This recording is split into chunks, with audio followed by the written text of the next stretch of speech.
As-salatu khairum minan naum.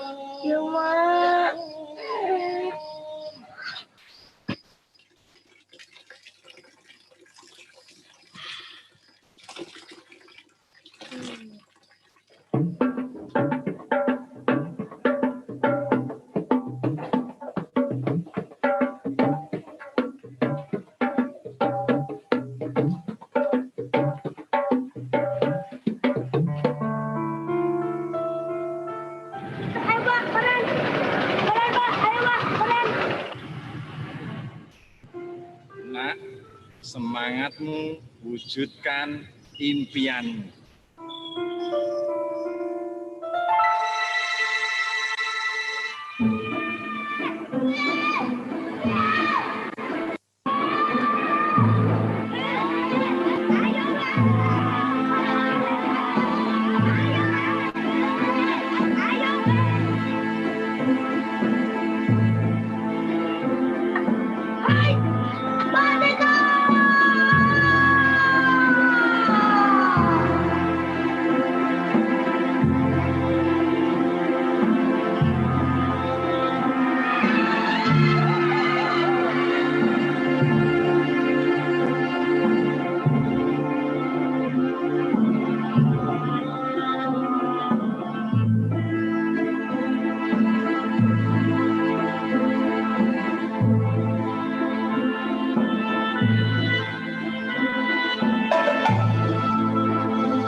Mbak, aku tahu jawabannya. Apa? Waduh. Enggak, Kuliah.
Wisudawan terbaik Ardi Wiratama.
Assalamualaikum warahmatullahi wabarakatuh. Sebagai penyelenggara pendidikan tinggi UIN Sunan Kalijogo, Yogyakarta, tidak sekedar mencetak lulusan yang siap bekerja, tetapi lulusan yang memiliki wawasan studi keislaman yang mendalam, serta wawasan keilmuan umum, sains, dan kemanusiaan yang luas. Dengan demikian, diharapkan setiap lulusan UIN Sunan Kalijogo benar-benar unggul dan terkemuka dalam bidang moral, taat beribadah, matang secara intelektual, serta cakap berkomunikasi dan bertindak. Untuk menunjukkan komitmen tersebut, UIN Sunan Kalijogo menggagas paradigma integrasi dan interkoneksi antara keilmuan agama dan umum sebagai basis penyelenggaraan akademiknya. Dengan kurikulum berbasis kompetensi yang terintegrasi, penerapan metode pembelajaran yang berorientasi student-centered learning, serta dukungan laboratorium dan perpustakaan, UIN Sunan Kalijogo siap menjadi perguruan tinggi terkemuka dalam kompetisi global yang semakin ketat. Dalam memasuki kompetisi global tersebut, UIN Sunan Kalijogo telah memperoleh pengakuan internasional melalui sertifikasi ISO 2008-9001. Mari bergabung bersama kami, bersama UIN Sunan Kalijogo, untuk menjadi yang unggul dan terkemuka. Membangun negeri tegak berdiri untuk masa depan, memadukan dan mengembangkan keislaman, keilmuan dan keindonesiaan. Serikat UIN Sunan Kalijaga unggul dan terkemuka.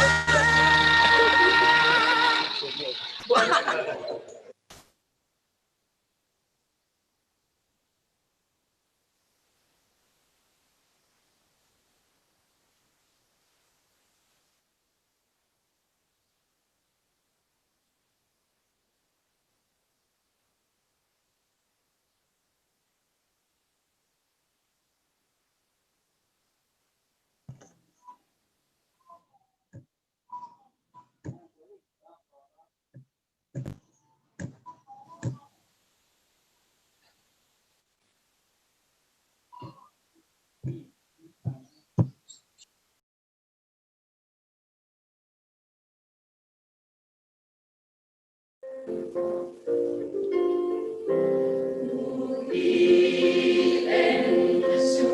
Kalijaga Islam asas 7.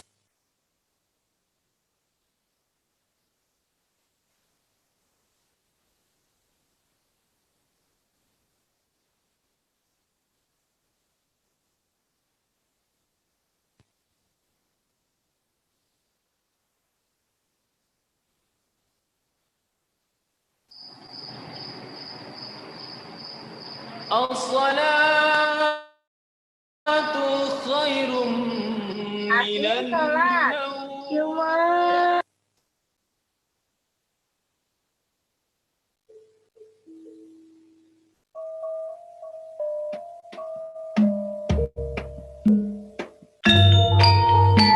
Terletak di daerah istimewa Yogyakarta, bumi Mataram, pusat kebudayaan Jawa yang adiluhung, kota perjuangan, dan kota pendidikan. UIN Sunan Kalijogo Yogyakarta merupakan perguruan tinggi agama Islam tertua di Indonesia. Berdiri tahun 1951, awalnya berstatus Institut Agama Islam Negeri. Sejak tahun 2004, berkembang menjadi universitas dengan membuka fakultas-fakultas baru dan mandat yang lebih luas. UIN Sunan Kalijogo memiliki visi unggul dan terkemuka dalam pemanduan dan pengembangan keislaman dan keilmuan bagi peradaban. Misi UIN Sunan Kalijogo memadukan dan mengembangkan studi keislaman, keilmuan, dan keindonesiaan dalam pendidikan dan pengajaran. Mengembangkan budaya ijtihad dalam penelitian multidisipliner yang bermanfaat bagi kepentingan akademik dan masyarakat. Meningkatkan peran serta institusi dalam menyelesaikan persoalan bangsa berdasarkan pada wawasan keislaman, core values yang dimiliki UIN Sunan Kalijogo, yaitu integratif, interkonektif, dedikatif, inovatif, inklusif, continuous improvement.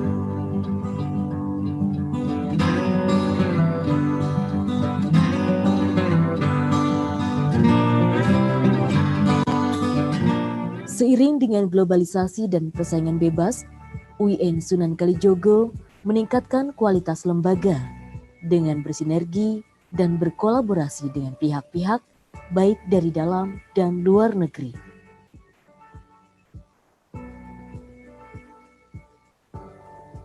Fakultas-fakultas di UIN Sunan Kalijogo Yogyakarta. Fakultas Adab dan Ilmu Budaya, Fakultas Dakwah dan Komunikasi, Fakultas Syariah dan Hukum, Fakultas Ilmu Tarbiyah dan Keguruan, Fakultas Usyuluddin dan Pemikiran Islam, Fakultas Sains dan Teknologi, Fakultas Ilmu Sosial dan Humaniora, Fakultas Ekonomi dan Bisnis Islam, dan Pasca Sarjana.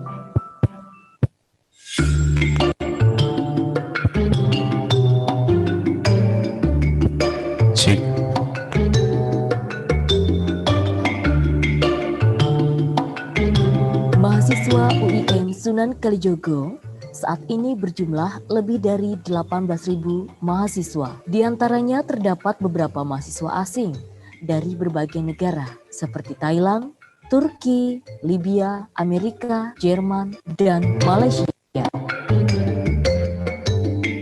Dalam bidang pembelajaran, kurikulum dan learning outcome disusun berbasis KKNI dengan prinsip integrasi interkoneksi.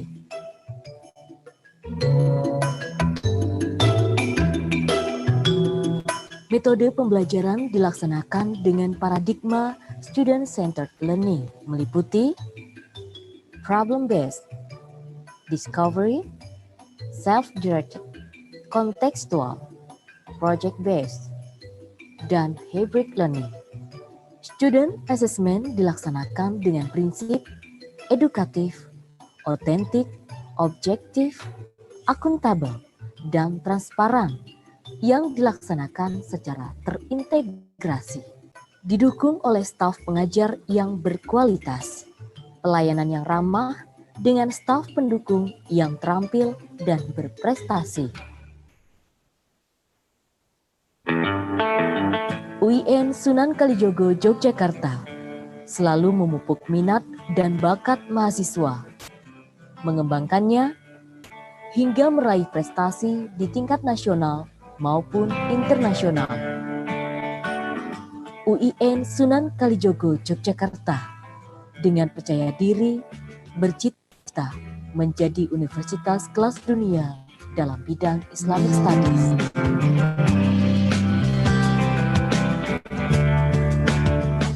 Memiliki komitmen untuk mengembangkan Islam moderat dan visi keindonesiaan.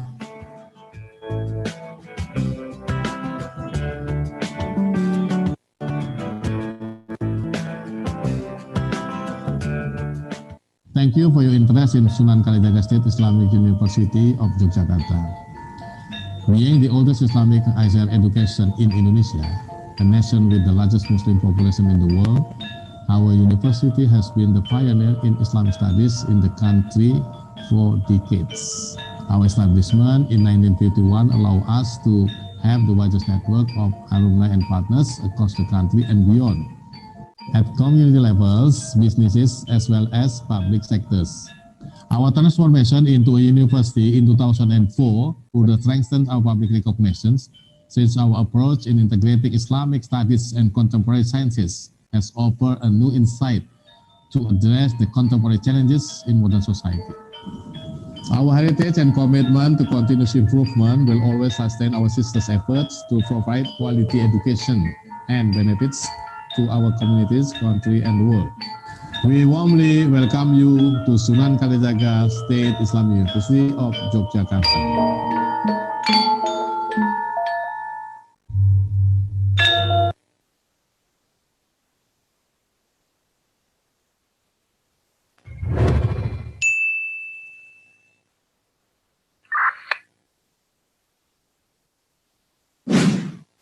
Assalamualaikum warahmatullahi wabarakatuh. Hai Kalijaga Muda, bersama saya Nia di Suka Podcast. Kali ini kita akan bincang-bincang hangat dengan rektor baru kita, yakni Prof. Makin. Assalamualaikum Prof. Waalaikumsalam Mbak Nia. Gimana kabarnya nih Prof? Alhamdulillah baik. Gimana kabar Mbak Nia? Alhamdulillah saya juga baik nih Prof. Di masa pandemi ini apa nih kegiatan Prof sehari-hari? Ya, selain ngurusin kampus? Ya, saya tetap datang ke kampus, yang jelas kan? Ya. Ya, berkebun, saya punya bambu, saat saya potong ya. Wow. Saya punya jeruk, saya punya jambu, saya naik sepeda, saya masih tetap berenang. Oh, suka olahraga juga? Oh ya, saya berenang, saya sebetulnya diving laut itu. Wow. Ikut persatuan diving itu, dan saya pingpong juga. Jadi selain akademisi, Prof. Makin ini juga suka olahraga. Suka olahraga. Juga pecinta alam nih Prof. Iya, harus itu. Jadi di rumah saya itu banyak pohon besar. Di situ saya mengamati burung-burung yang lewat di atas rumah saya. Ya. Begitu juga lebah-lebah itu juga banyak itu.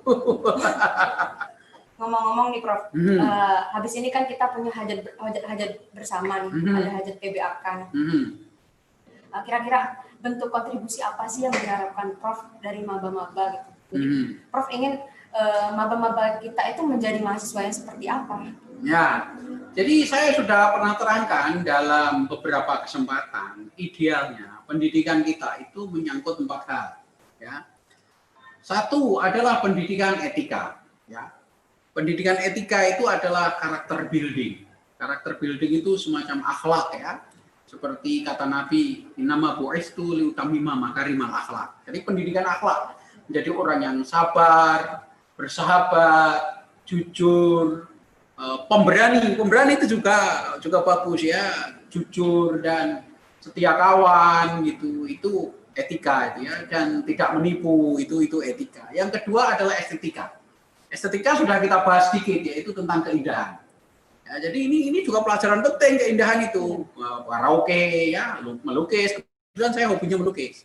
Saya akan pameran weekend ini untuk Yakub Utama almarhum pemimpin Kompas. Saya akan pameran di Bentara Budaya ya.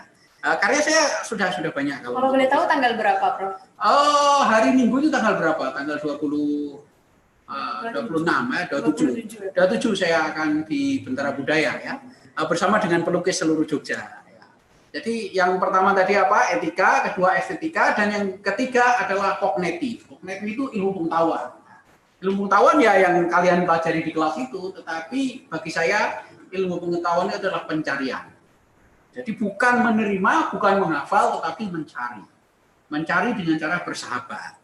Jadi kalian harus bersahabat dengan dosen, bersahabat dengan sesama mahasiswa, bersahabat dengan teman-temannya untuk ilmu pengetahuan. Jadi ilmu pengetahuan itu dicari dengan cara bersahabat, bukan menghafal. Ya. 3. Yang satu, yang terakhir adalah olahraga. Jadi 1, etika, 2, estetika, 3, pengetahuan, 4, olahraga. Olahraga tadi sudah kita sebut, berenang, pingpong, sepak bola, ya. Dan itulah yang menjadikan kita menjadi manusia yang baik. Nah, itu sudah diajarkan 2.500 tahun yang lalu di dua kota Yunani, yaitu kota Athena dan kota Atlanta. Kemudian sebagai rektor baru yang Sunan Kalijaga, kira-kira Prof ingin membawa UIN itu seperti apa? Ini tagline saya sudah saya sering ucapkan dan sudah sering diulang-ulang oleh teman dosen maupun para mahasiswa, yaitu UIN Sunan Kalijaga untuk bangsa, UIN Sunan Kalijaga mendunia. Mudah diingat kan? Jadi maksudnya untuk bangsa, UIN ini harus punya kontribusi untuk bangsa. Dan sebetulnya sudah, tetapi kita perlu permantap lagi ya. Para alumni UIN ini sudah jadi menteri, sudah menjadi pemimpin, sudah jadi tokoh masyarakat, jadi bisnismen, jadi guru, jadi kiai, dan lain-lain. Dan para mahasiswa baru yang sekarang ini masuk dan mahasiswa yang sudah lama harus meneruskan tradisi ini. UIN Sunan Kalijaga harus punya kontribusi untuk bangsa. Jadi para mahasiswa baru saya harapkan harus melihat ke depan. Saya harus punya kontribusi untuk bangsa. Berupa membangun karir sebaik mungkin. Jadi harus berpikir ke depan, membangun karir, kerjakan sesuatu dengan 4 prinsip itu tadi. 4 prinsip pendidikan tadi. Etika, estetika, pengetahuan, dan olahraga. Itu prinsipnya. Kemudian yang kedua, UIN Sunan Kalijaga mendunia. Artinya UIN kita itu sudah lama mendunia dan harus kita tingkatkan lagi. Para dosennya sudah alumni dari berbagai benua. Saya sendiri kan saya sebetulnya dididik di sini di UIN IAIN dulu Sunan Kalijaga. S2 saya di McGill University di Montreal, Kanada. S3 saya di Heidelberg, Jerman. Kemudian saya juga sempat berkarir di Jerman. Saya menjadi tamu di sana, kemudian di Singapura, kemudian di Australia, kemudian balik lagi ke Kanada, dan kemudian ke Amerika. Jadi ini makna dari UIN Sunan Kalijaga mendunia. Ya. Dan hendaknya UIN Sunan Kalijaga ini harus mengekspor ilmuwan. Jangan hanya mengekspor yang mudah-mudah ya, ilmuwan. Dan sudah banyak para dosen kita yang seperti itu. Tulisan-tulisan para dosen juga sudah di internasional. Para mahasiswa baru harus berpikir ke sana. Jangan hanya ingin pergi ke Kulon Progo sama Klaten ya. Kalian harus pergi ke Australia, ke Amerika, ke Eropa, ke Hong Kong itu. Jadi itu maknanya UIN Sunan Kalijaga mendunia itu. Jadi saya dengar penjelasan dari Prof ini saya makin terkagum-kagum gitu. Jadi selain Prof ini punya gagasan, Prof punya tagline, Prof juga mempraktekkan sendiri dari tadi etika, estetika, pengetahuan, kemudian olahraga. Prof praktekkan sendiri. Praktekkan sendiri harus dong. Prof suka menyanyi, kemudian juga Prof suka berolahraga. Prof juga cinta ilmu. Kita itu harus itu. Itu semuanya sudah ada dalam diri Prof itu. Jadi, wah pasti maba-maba ini begitu terkagum-kagumnya, begitu wah pokoknya tidak bisa dilupakan dengan kata-kata. Belajar itu tidak boleh putus asa dan harus dengan gembira suasananya. Jadi waktu saya semester 3 atau ya semester 2, semester 3 di IAIN, waktu itu saya mengambil jurusan tafsir hadis, saya setiap hari sudah mendengarkan radio Australia, yaitu ABC, dan radio Inggris, BBC namanya, radio dalam bahasa Inggris, dan saya tidak paham. Tetapi dalam jarak 1 semester akhirnya saya paham akhirnya Inggris. Jadi saya belajar bahasa Inggris itu tidak dari kursus, tidak dari pelajaran resmi, tapi saya dengarkan dari radio. Kemudian saya membaca, saya tidak paham, lama-lama paham. Kemudian saya belajar lagi bahasa Prancis, sama juga, saya belajar sendiri. Belajar bahasa Jerman, saya ada gurunya, saya resmi pergi ke Jerman. Kemudian saya belajar lagi Yunani sedikit-sedikit, Latin. Ya. Berarti bisa bahasa Latin juga, Pak? Ya, sedikit-sedikit. Bahasa Arab itu tentu basis saya. Karena kan saya dari pesantren, ya. Jadi total ada berapa bahasa nih, Prof, yang dikuasai? Ya, saya bisa Jawa, bisa, jelas ya. Ngocak Madura bisa, segeni, ya, sedikit-sedikit ya. Madura, bahasa Indonesia kan? Indonesia. Bahasa Arab. Bahasa Arab.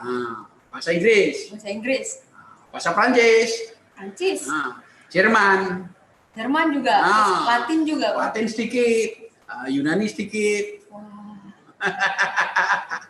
Jadi tagline Winsuka untuk bangsa Winsuka mendunia itu tidak sekedar tagline ya teman-teman. Tidak. Tapi rektor kita juga mempraktikkan sendiri.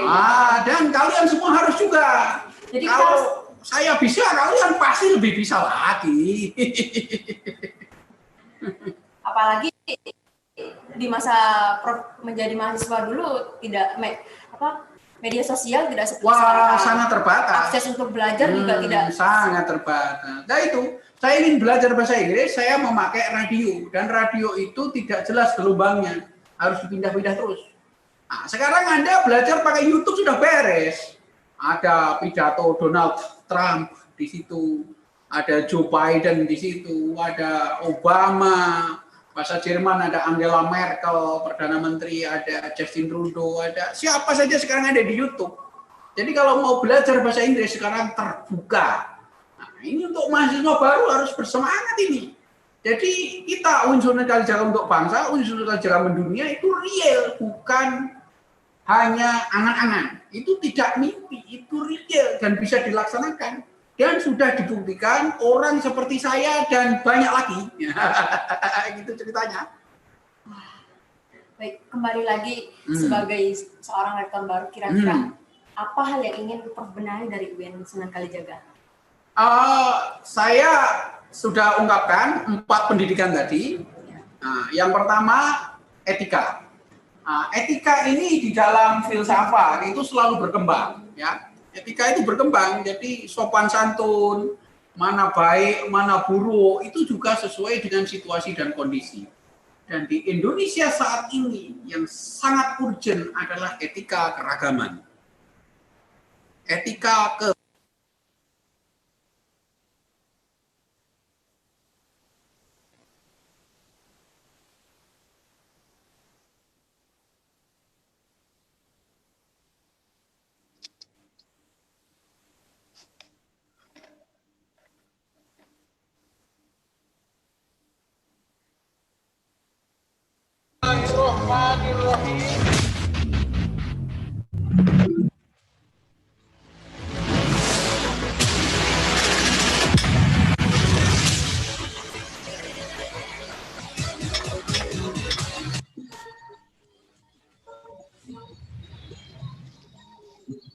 Ini bagus nggak suaranya? Suaranya cuma bagus nggak ini? Masuk nggak? Suara. Oke, nek kalau ngasih pengantar di. Oke. Siap. Terus mungkin ini presentasi terus lagi. Ayo.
luputo bilahi kabeh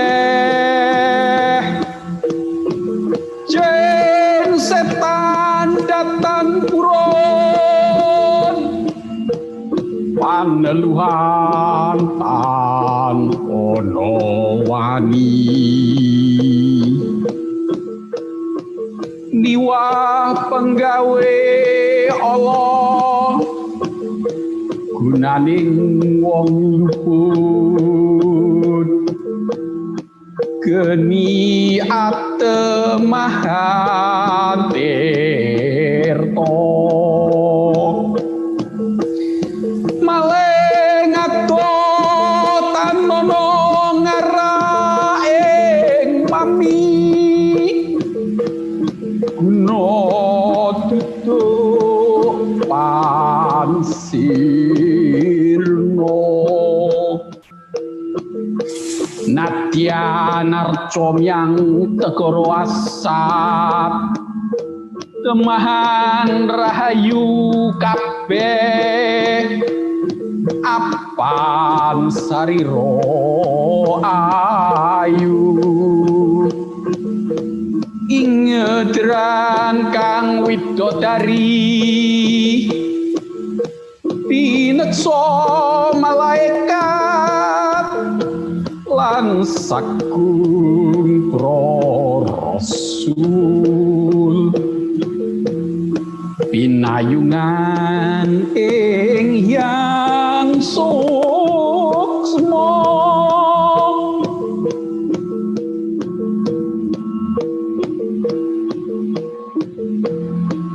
itu adalah kidung rumeksa ing wangi ing bengi karya Sunan Kalijaga sebagai nama dari Universitas Islam Sunan Kalijaga. Kidung ini adalah doa tolak balak supaya kita semua selamat. Berdoa dengan menyebut nama para nabi, nama para sahabat, nama keluarga nabi, supaya kita semua diberi keselamatan. Itulah doa Sunan Kalijaga berbahasa Jawa halus, berbahasa Jawa tengahan. Kita sebagai Sivitas Akademika UIN Sunan Kalijaga hendaknya meniru, berdoa dengan sejelas-jelasnya, memohon keselamatan untuk kita, untuk teman-teman kita, keluarga, dan keselamatan seluruh umat manusia, dunia seisinya. Selamat ulang tahun UIN Sunan Kalijaga yang ke-69. Semoga Allah Subhanahu wa Ta'ala memberkati dan kita bisa mencontoh doa Sunan Kalijaga. Amin.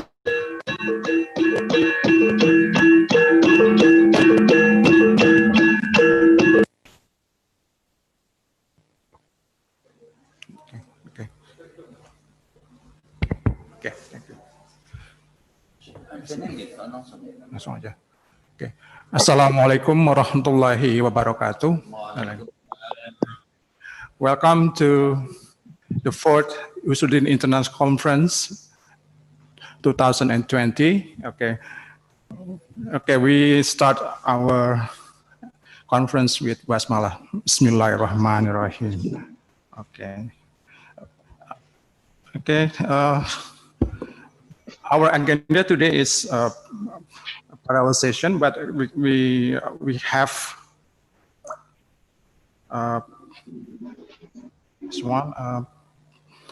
We will have Professor Abdul Majid Hakimilahi from Iran, and then Professor Safaatun Al-Mirzana, and then Muafak Masud and Professor Abdul Mustaqim. So we have today we have agenda. We have plenary session from 8 until 12, and then we have parallel session today. Yes, we start from 1 p.m. We have 3 rooms for parallel session today, such as the religion, politics, health and politics. This is room 1, and the second room we have religion, community, and then the third room we have religion, gender, and family. So for the audience, you have a choice to select for this conference in this selected topic. For your reminder, yesterday we have speakers. Yes, from first we have Professor Amin Abdullah talking about biopolitical, and then Professor Al-Makin, and after Professor Al-Makin we have Professor Amina Wadud and Dr. Siti Sawa. This is just our agenda yesterday. Okay. Masih lama. Okay. For remind, we have for this conference. Yes. What is the? Okay. Yes, we can talking about biopolitics. Okay. Biopolitics constitute a theoretical and empirical field across conventional disciplinary boundary. So we have now crosses conventional disciplinary boundaries. So this undermines traditional academic and intellectual division levels.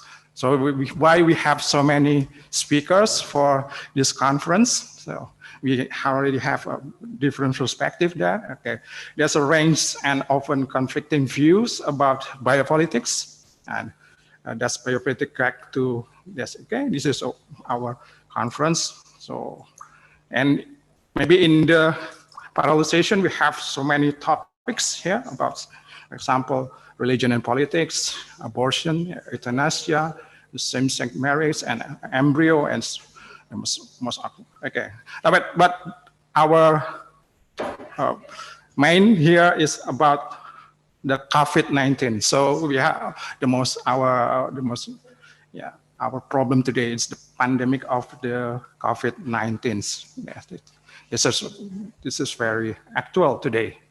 Now this is example how live and death issue trigger a vivid debates about this. Okay, this conference is talking about that. Okay, religious and institution. How the problem is here? How religious institution could make a positive in this debate? Okay, this is okay. What our okay. I will give my my stage here to the moderator. Okay, it's okay, moderator. Okay. Now you back to the moderator, Mr. Duhal. Please, you're welcome. Thank you. Do I sound clear? Can you hear me? Okay. Yes. Is that all good?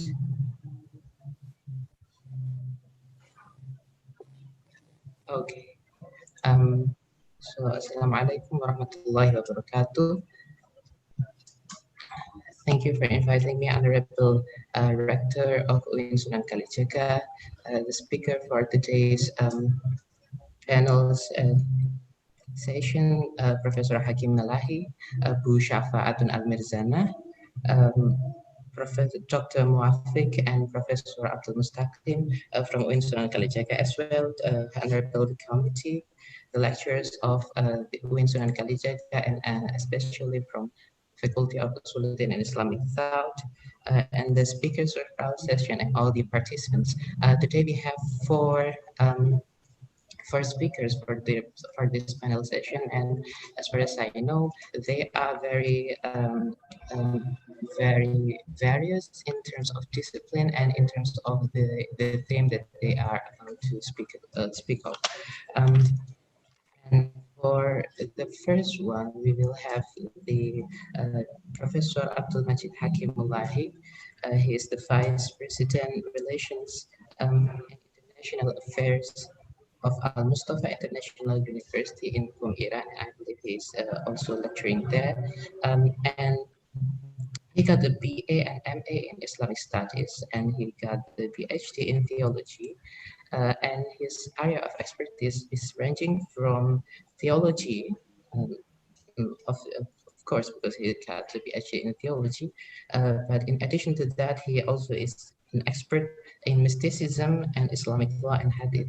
You can search various articles of him in Google Scholar, and you'll find this area of expertise of him. And now he will talk about the COVID-19 in terms of theology. So Professor Hakim Melahi, you will have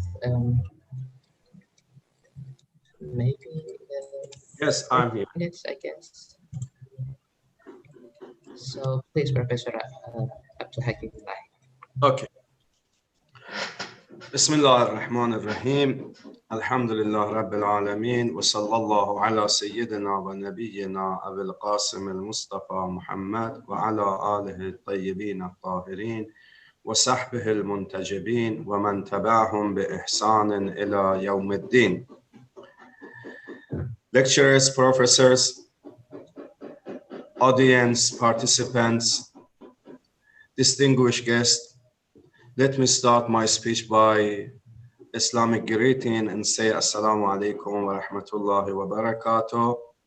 And as I heard, today is the day of Pahlawan, as you say. So Salamat Hari Raya Pahlawan to all of you. And thank you very much for inviting me for participating to this wonderful seminar. Actually, the topic which I want to share it with you is the challenges of the Islamic world and their roots. I sent PowerPoint. I don't know, do you have it to show it or not? However, I will read it here. If in the past Muslims were asked what is the biggest problem or challenges that the Islamic world is facing now, the answer of the most Muslim to this question was that because of colonial policy and enmity of superpowers countries against Islam and against Muslims. Because of that, we are facing a lot of problems. The problem is not within us, is not from us, but they are looking the problem from outside. In this article, we want to briefly identify and express the main roots of the current problems and challenges of the Islamic world, and to address the roots of the problems and identify the underlying causes, especially the internal challenges of the Muslim. However, unfortunately, Muslims look for the challenges outside of themselves. And for this reason, most of the policies, strategies, and goals is looking for outside. They are not looking on themselves. Today, the nation of the Prophet Muhammad, peace be upon him and his family, suffers from some great challenges and poverty in the fields of one, economics, the second, science, the third, technology, the fourth, human development, the fifth, politics. So now we are going to analyze these five main problems of the Islamic world and Muslim countries. First, economic poverty. Ladies and gentlemen, more than 1,400,000,000 Muslims living in the world. This means 23% of the world's population, 23% of the world's population, and 56 countries are members of the OIC, Organization of Islamic Cooperation. For only all these countries, we are 23%, 56 countries, but unfortunately, 7% of world's gross domestic products is belong to our country. 7% only. The nominal GDP of Muslim countries is only 4,460,000,000. Compared to others is 60 million. The products of us, the nominal GDP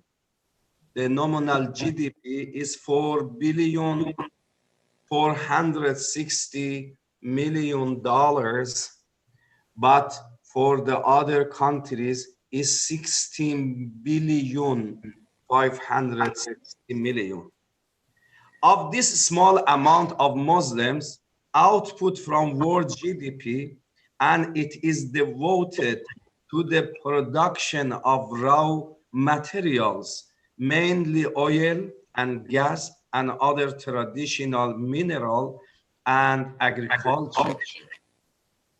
Based on the study, it is found that oil and gas alone accounted for more than 25% of the total value of GDP of Islamic countries.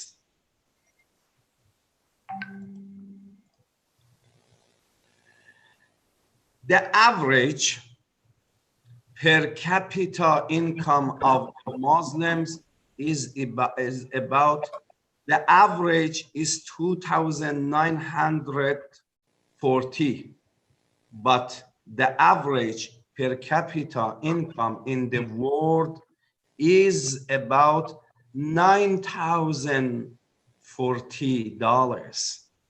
Please think about it.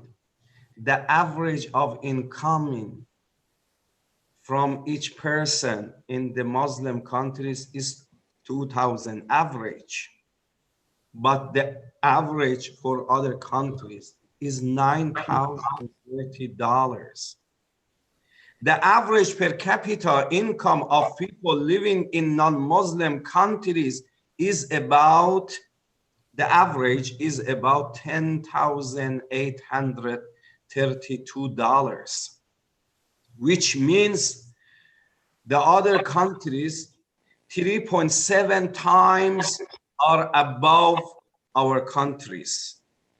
And also, the nominal GDP of the 10 Islamic countries with the highest GDP figures, respectively, the 10 highest is Turkey, Saudi Arabia, Indonesia, Iran, Egypt, Malaysia, Emirates, Algeria, Kuwait, and Libya.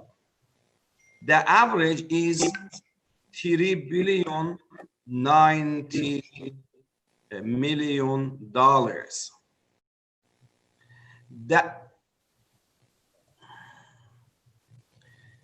The population of the 10 countries mentioned above is over 550 million, but the average per capita income in these countries is about $5,000. $5,000, the average of them. This means that Muslim living in the population of more than 950 million, and out of these 10 countries, in 46 other Islamic countries, this means the population is 64%, have a combined gross domestic products of only 1 billion,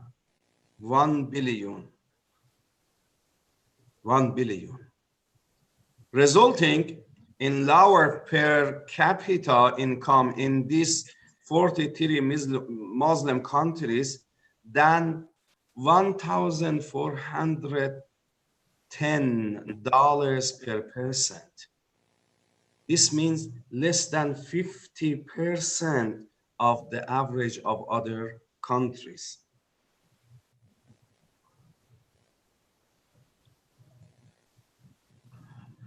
The average per capita income of Qatar, please carefully listen. The average of income of Qatar is 72,000. United Arab Emirates, 61,000. Kuwait, 52,000. But Togo, $245. Qatar, $72,000 per person, but Togo, $245. Tajikistan, 245, the same. Niger, 180. Guinea-Bissau, 143. The distance between the first country and the last one, 72,000 for a person in Qatar, but in Guinea-Bissau, $143. Please, now we should look at the poverty line. The population living in the Islamic countries below the national poverty line starts from 40% to 70% in Sierra Leone. 70% of population of Sierra Leone is on the poverty line. Okay, according to the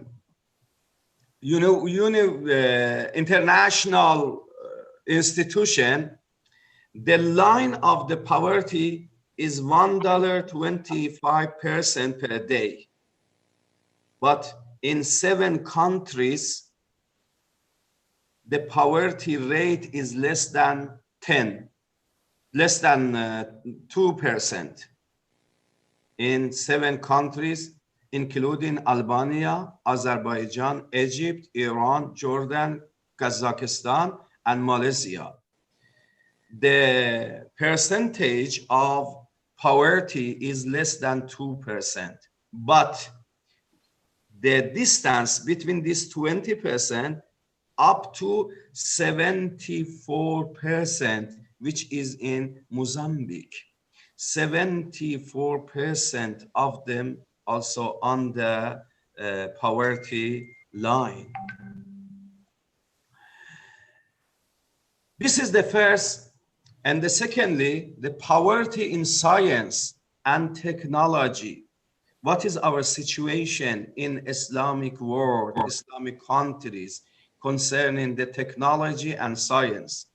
In today's fast-paced world, where the main force is technology, the Islamic world is seriously facing a lack of technology.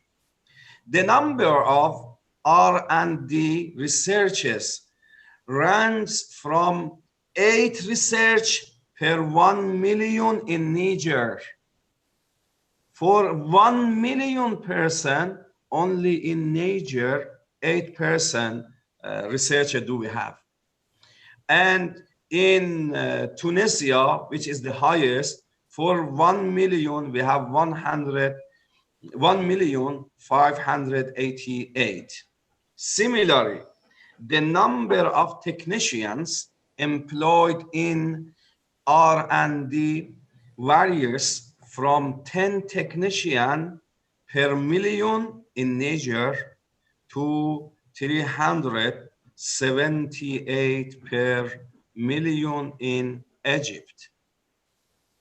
Looking at the situation of the top 10 countries in the Islamic world in terms of their GDP, only Turkey, Indonesia, Malaysia, Iran, and Saudi Arabia have some exports of non-oil products, medium technology, which is not a significant figure in world trade.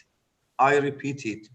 Only 10 countries, they have medium technology production, which is Turkey, Indonesia, Malaysia, Iran, Saudi Arabia. Only among 10 top countries. But unfortunately, today there is no significant products or service of the advanced technology produced by Muslims. On the other hand, Muslims in all these cases need other people in the world. The third is poverty in human development. Poverty in human development. One, poverty in literacy and education.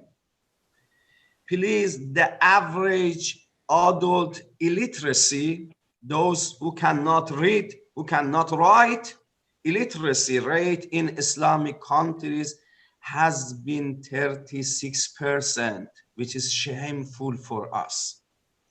The illiteracy rate for women is 45%, and for men, 27%. In Sub-Sahara Africa, with a population of 390 million, majority of them are Muslims, but the poverty, illiteracy is 40%. This means 40% of these people cannot read, cannot write, are not going to the school. 50% of illiteracy rate are for women, and 29 of illiteracy is for men. Although Islam encourages us for the knowledge, seek knowledge even in the China. The number of people who have reached school age, primary school, is 84% for boys and 78% for girls. These figures is 52% for boys in secondary school and 49% for girls. Please, but in the world, for the primary school, 90% of them are going to the school. And for the secondary school, 61. But in Islamic countries, only 52% are going to the school. Health. Let's come to the health, which is the major problem in the current age. We are facing this COVID-19, pandemic COVID-19. How it's our situation in Islamic countries. Yes, the first, I start from the mortality, the rate of mortality, death. According to statistics, per 1 million 1,000 people, the mortality rate of men 244 and women 195, and for infants 50. This is in Islamic countries, but the whole world, in the whole world, 233 for men and 174 for women and 31 for infant. Please, among 1,000 steps, 50% dies, but in the whole the world, the average is 31. The distance is too much, which shows that the mortality rates in Islamic countries are higher than the world average. If we compare the death rates in Islamic countries with the same statistics in OECD, which is Organization for Economic Cooperation Development, some countries like Malaysia, US, America, England, it shows a very bad situation because the death rates of men in these countries 4,127, but in Islamic countries 274. And also for the woman, 61 per 1,000 people, but in our countries in 197. Now, per capita health expenditure in our country per person, how much do we spend and our expenditures? According to statistics, the per capita cost of health in Islamic countries is the average is $252. But in the other countries, $3,510 per person. In the average in our country, please, 200. In OECD countries, 3,000. The distance between 200 and 3,000. How is it? So this is for the health expenditure and status of human development. It is no secret today that the economic development is not possible without social, cultural, and political development. In this section, we examine two important indicators of human development and social capital in Islamic countries. First, illiteracy or the human development. The second one, economic growth. The third one, life expectancy. Life expectancy. According to the Human Development Index, 10 Islamic countries, the top 10 Islamic countries. Look, the first one is Brunei, is 30. Kuwait is 31, according to the table of the whole countries. Yes. Brunei is the 30 countries, 30th countries. Kuwait is 30th first countries. Qatar, 33 countries. Emirates is 35. Bahrain, 39. Libya, 55. Oman, 56. Saudi Arabia, 59. Malaysia, 63. 20 countries are in the middle classification starts from 79, and 23 countries starts from 140 to 182. The 5 countries with the HDI classification floor is Islamic countries, unfortunately. 175, Burkina Faso.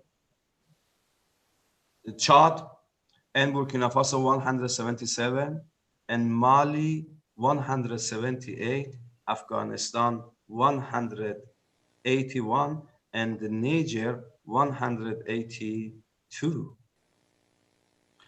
Social Capital Achievement Index. The concept of social capital indicates the level of development of social network by permanent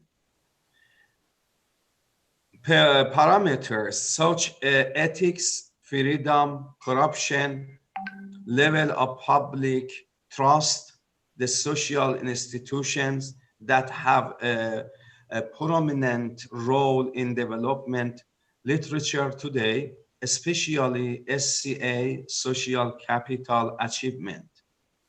It states that it examines societies based on three main components of economic activities, social cultural variables, and political institution.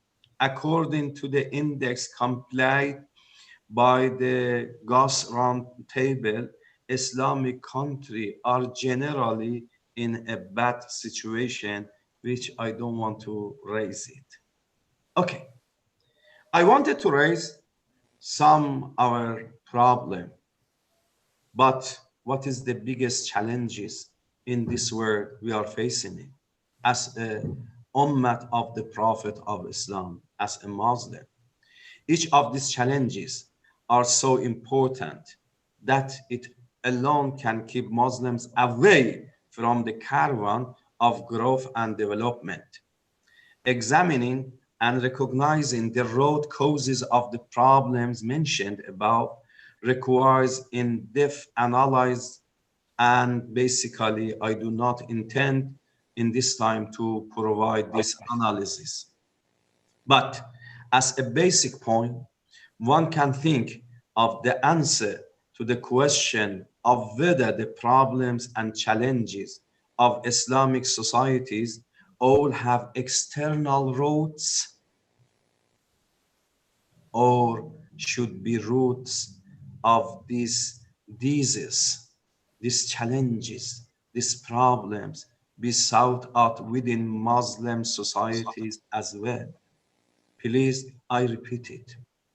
Is all our problems and challenges in our society have external roots, or should the roots of these diseases be sought within Muslim societies as well? Unfortunately, it must be acknowledged that nearly 2/3 of the Muslim population is dominated by authoritarians, dictators, regime, and to some extent deprived of the opportunities for freedom of thought, expression, and the media, as well as access to a proper business environment. So our problem is not coming from out, but the major problem in ourselves. Conclusion. As it has been said today, the biggest enemy of the Islamic world is poverty. Poverty in economic, poverty in literature, poverty in technology, poverty in science, poverty in human developments. And the biggest problem and challenges facing are underdevelopment in all areas and the increasing distance of this group from the powerful countries of the world. The distance between our countries and the other countries are too much. But the roots of these problems and challenges is not all from outside. Yes, from outside some, but not all. Consequently, the main question that can be posed to Muslim elites, thinkers, philosophers is how can one be a Muslim, live a Muslim, or live a Muslim and die a Muslim and be prosperous? Our thinkers and philosophers must answer this important question. What is the desired lifestyle for the Muslims? Muslims, how should live in this world to be a Muslim and to achieve a lot? Okay, thank you very much for your good attention to my speech, and I do apologize for the lecturers for having some of their time. Wassalamu alaikum wa rahmatullahi wa barakatuh. So thank you, Professor Dr. Hakim Allahi. It is quite a perfect timing. Thank you. And I don't want to conclude his lectures by now, but rather in the end of the session before we start the Q&A. So please, Shams Rizal, who raised his hands, please be patient, and we will get to the Q&A after the lectures. All the lectures has been done. So we go into the second lecture. Bushafa Ibn Al-Mirzana. Is here, I guess. I can see her in the first place. And Bushafa is the co-host. So, Bushafa, you can share your presentation, your own later on. But before, I want to introduce Bushafa for those, especially the new students of Unsur Kalijaga who still get to know Bushafa. Bushafa is widely known in Indonesia, in Unsur Kalijaga, in Indonesia, and in the world, I guess.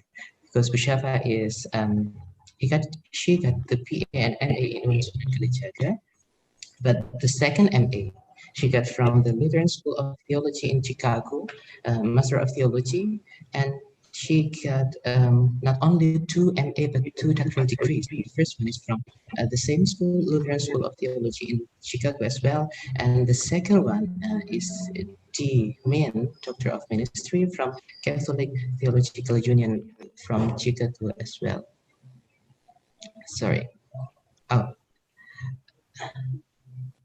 And Bushafa is a master of mysticism, Islamic mysticism, and the most powerful and influential book of hers is When Mystic Masters Meet.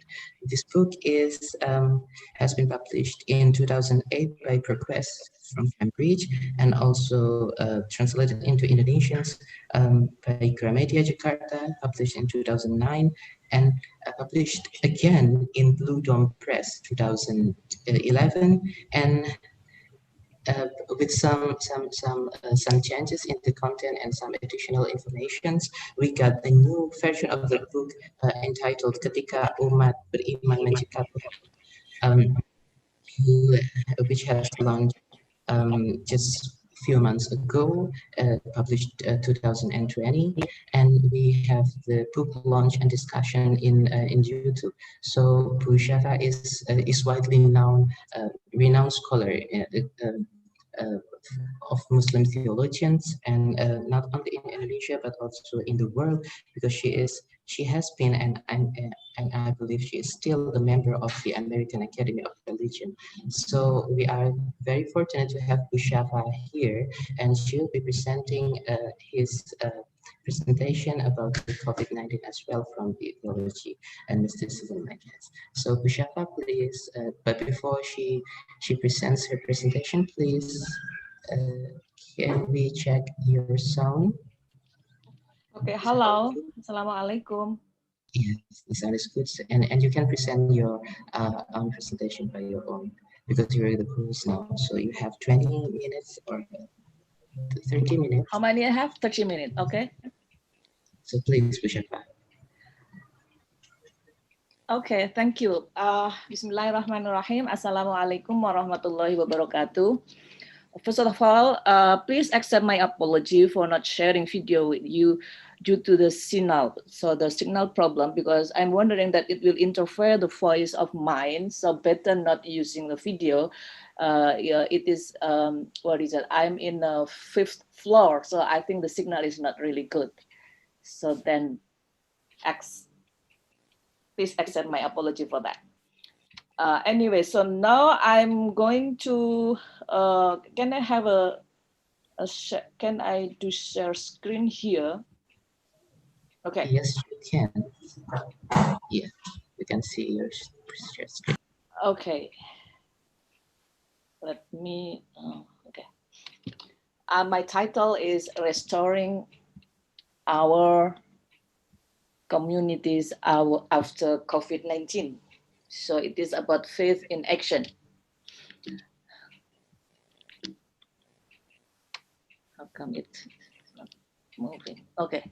This is the outline. I would like to talk about religious communities' response to COVID-19 and challenges and what we learn from COVID-19 and what is the role of faith, how to remain healthy physically and spiritually, and health literacy, or what could be done, what we can do. I think because what I asked to do is what is the challenges and opportunity that we can do for this coming maybe after COVID-19. Okay, now response to the COVID-19. I think COVID-19 has put many religious community at the crossroads.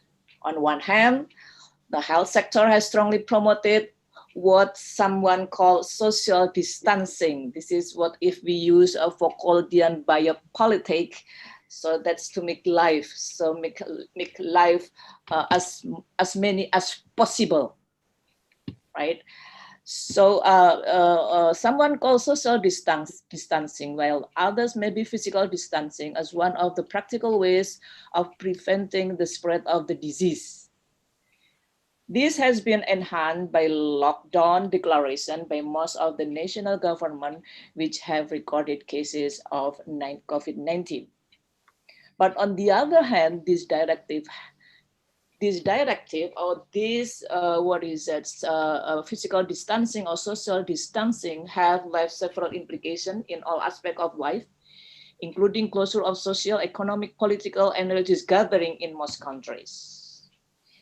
So biopolitic imperative for the protection of human life is being reasserted here through unusual intervention. Intervention means of discipline and sovereign power. For example, like a partial quarantine or emergency decrees, and resulting in partial curtailment of social economic freedom enjoyed before. Maybe we didn't enjoy a freedom like what we have before. So here we can see how social necessity has disrupted also in terms of religion.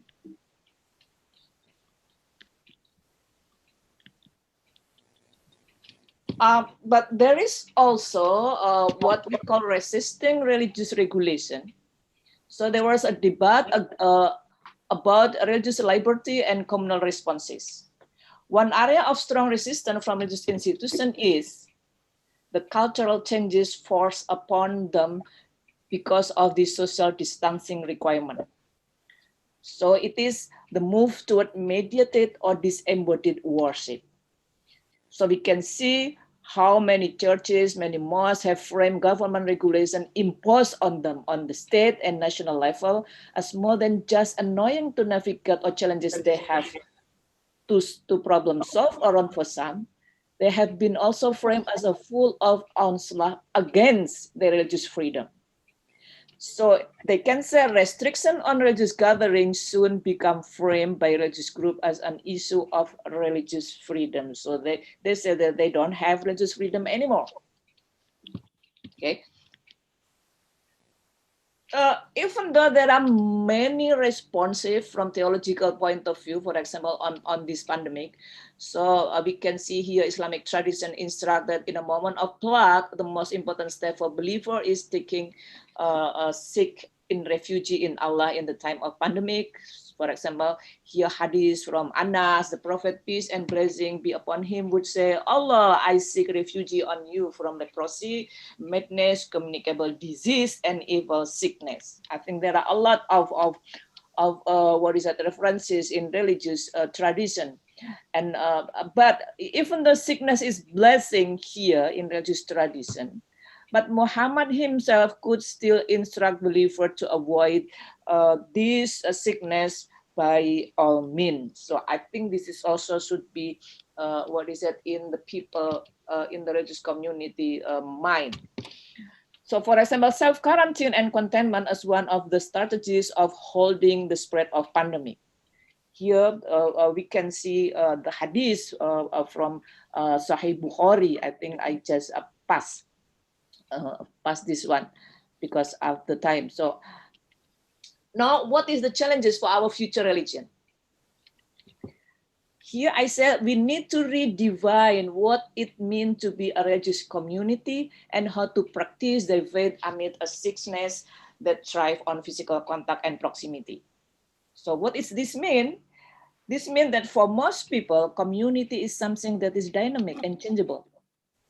So they have multiple connections and is determined by personal need and choices. So this is what we can do. For example, here I can give you an example in religious tradition. So the perspective of secret space will have to change. What is axis mundi? Maybe someone can go to certain place to get an axis mundi or secret place in another places. You can see here. In Christian tradition, for example, in mystical tradition, I can see here how people interpret the verse from Matthew when Jesus overturning the table of money changer, for example. Here he is more turned to mean the temple as a soul. So that temple symbolizes the human soul, where it is the unique capacity of human soul to be the unique place of God, unique dwelling place of God. So here, I think the one example how we change our perspective on secret mundi or on secret space. I also can give you, as the moderator mentioned, that I am a professor in mysticism, or I'm teaching a Sufism. Here I can give you an example in Islamic tradition, Islamic Sufism. For example, Ibrahim bin Adam went on a pilgrimage despite seeking the Kaaba for 14 years through the ritual practices, but he was unable to reach his goal because when he arrived at Makkah, much of his surprise, he found that Kaaba has left its location and gone to greet Rabi'ah Adawiyah, a great woman Sufi halfway on her journey from Basra to welcome her. So people say, Ibrahim bin Adam said, where is the Kaaba? And people say, Ibrahim, don't you know that the Kaaba has left to greet and welcome Rabi'ah Adawiyah? But you know what? Here, when Rabi'ah Adawiyah arrived in the Kaaba, so you can see from the story in the book from Fariduddin Attar that Rabi'ah visited Kaaba, visited Makkah, but having seen the Kaaba, what Rabi'ah said, do I need the Kaaba? What I'm to do with the Kaaba? I'm not able to build the Kaaba. She said that, for I indeed have approached so near unto God that I may claim the promise. He who come a handbreadth toward me, toward him will I go an ell. So Rabi'ah said, what is the Kaaba then to me? Okay. So this is an example that we have to change. This is the challenge for us, for religious tradition, to change how we, perceive our perspective on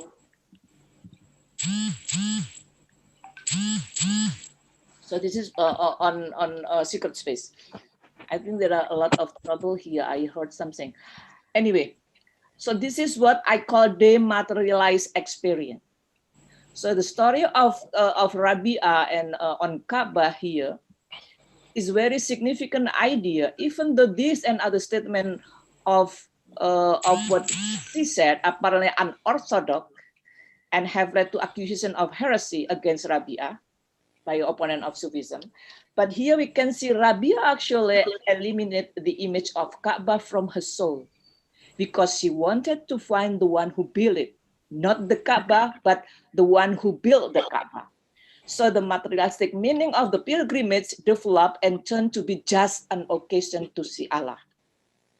So Rabi'ah's psychological and theological philosophical path toward true divine love was a completely dematerialized experience going beyond religion as duty and law. I think this is the challenge for us in our time today. Dematerialized experience. So dematerialization of Islam, the concept of this dematerialization of Islam, or the experience of going beyond Kaaba and beyond the idea of hellfire and paradise, this is according to Rabi'ah Adawiyah, So this has influenced the whole centuries of Islamic philosophy and mystical thinking. So the divine love is an achievement of spiritual dematerialized perfectness. Rabia affirmed that those who obey Allah because they fear hellfire are not true believers. Since those who really love Him for Himself are not looking for any reward and act without being afraid of any punishment. So here we can see Rabia revolutionary transformed Islamic thought by her criticism of the sensual and the material aspect of religion, as we already seen in her discourse of Ka'bah. So this is the example of what we can do, or the challenge of our current situation now. So now what we can learn from COVID actually. So it is digital form of religion that more accessible to people, maybe for whatever reason, cannot or will not step inside the physical church of the mosque. This should be in our consideration. So eliminating the physical space of church or of mosque may be a sacrifice for us maybe, but maybe for others, this is an invitation that cannot be accepted otherwise. So in the deep level here, the current situation in the situation of COVID, I mean here, allow us to reconsider the meaning of secret space, as I mentioned before, and how spaces that feel uplifting to one person can be threatening to another. This should be in our consideration. This is to say that we should do away with the brick and mortar.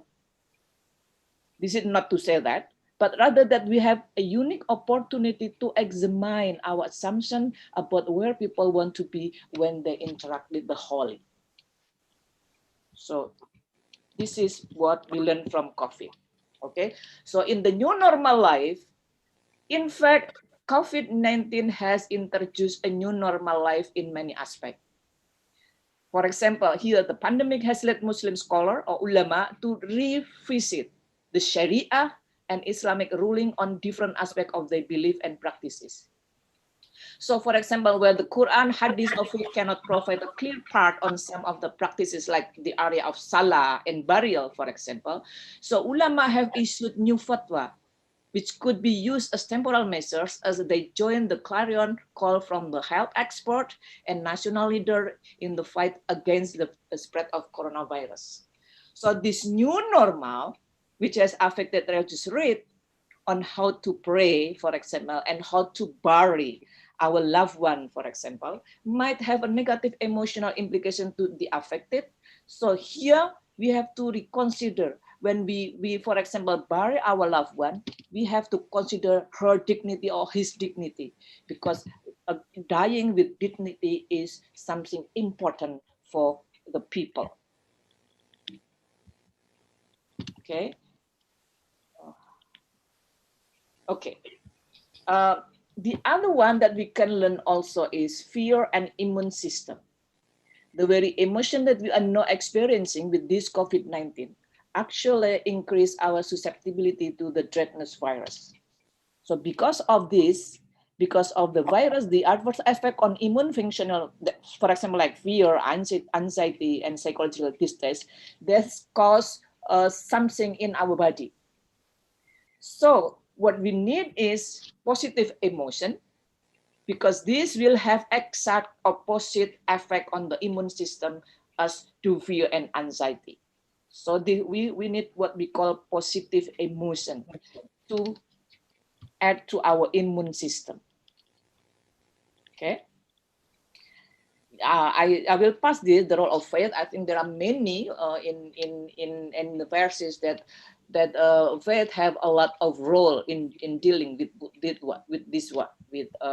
what is that, something like immunity or something like that in Jewish tradition, in Buddhism and Hinduism. But no, what about the science and religion? The benefit to the immune system of positive emotion, why I ask you to have a positive emotion, including those generated by secret scripture and activities. A lot of volume already back this perspective. So for many, religious faith is an important resource for health and well-being. One, those affects should not be underestimated. I can give you here an example what is that? What we can do, remain healthy, but resilient also during COVID, deepen our religious faith. So in this wonderful time, I think we have a time to develop a stronger relationship with God by concentrating on a personal religious activities. For example, when we have a normal life, we might have been so busy that there is no time for spiritual matters. With hobbies, job, housework, recreational activities, anything else. Know that normal activities have virtually come to a stop, so there is a lot of time for us for activities that will help building a spiritual health. So that actually the maybe the benefit. I can give you one also example in practical application of this this research finding in science. So one physician, when treating a religious patient with panic attack due to fear of coronavirus, so what he and she do? She or he prescribe clonazepam 3 times a day. This is the name of a tablet, of a pill. And with that prescription, he instructed the patient to read Psalm out loud immediately after taking the dose.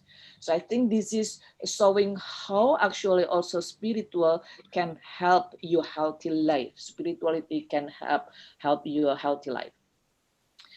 This is another one, so don't be reckless. This is how to be healthy in this time of corona. So I think this is the one that is important, health literacy. A lot of us don't have this kind of sign. So we really illiterate about health. Health literacy is a major factor influencing the outcome of community health. So it addresses a person's ability to read, to comprehend and take action on health information. Most of us has this kind of health illiteracy. So this is to be addressed in this kind of time. So now the last one is, what can we do? This is, I propose what we call maybe humanitarian biopolitics in Slavoj Zizek term. So what we can do is how we examine the active role of faith-based organization in health promotion and in impact on health outcomes. So it be like, for example, like doing solidarity with others. So identify opportunity for nurse or other healthcare provider to support culturally congruent and spiritually connected healthcare. And then evaluation of available health literacy assessment tool and appropriateness for community health literacy assessment. Because beside of the dangers of coronavirus, but there is what we call benefactor. So coronavirus can be a unifying threat. There are times when a grievous threat can menace friends and enemies alike. So in this bad time, such potent threat can also bring adversaries to one's unimagined level of cooperation. So the current and ongoing coronavirus represent just such a prospectively unifying threat. Here, though we never assume that this sort of menace should be welcome or applaud, but it could nonetheless spark certain valuable form of global cohesion and solidarity. This, for example, what we call humanistic biopolitics by Zizek, for example. What is solidarity? What is key feature of solidarity? Standing together, especially where people are threatened, supporting each other interests, and having shared aim and ideal. So this actually we can also share the risk, share the burden of possible threat. So this is what it means by solidarity. So if I can quote Louis Barres, he said, illness as unifier. So even if it is unwanted, coronavirus is unwanted and unwitting virus pandemic, but it is also a benefactor. Why? Ironically, the coronavirus pandemic could effectively become a real-world alternative to cinematic alien invasion. What is that? A purposeful and pragmatic source of long-sought human unity. So that,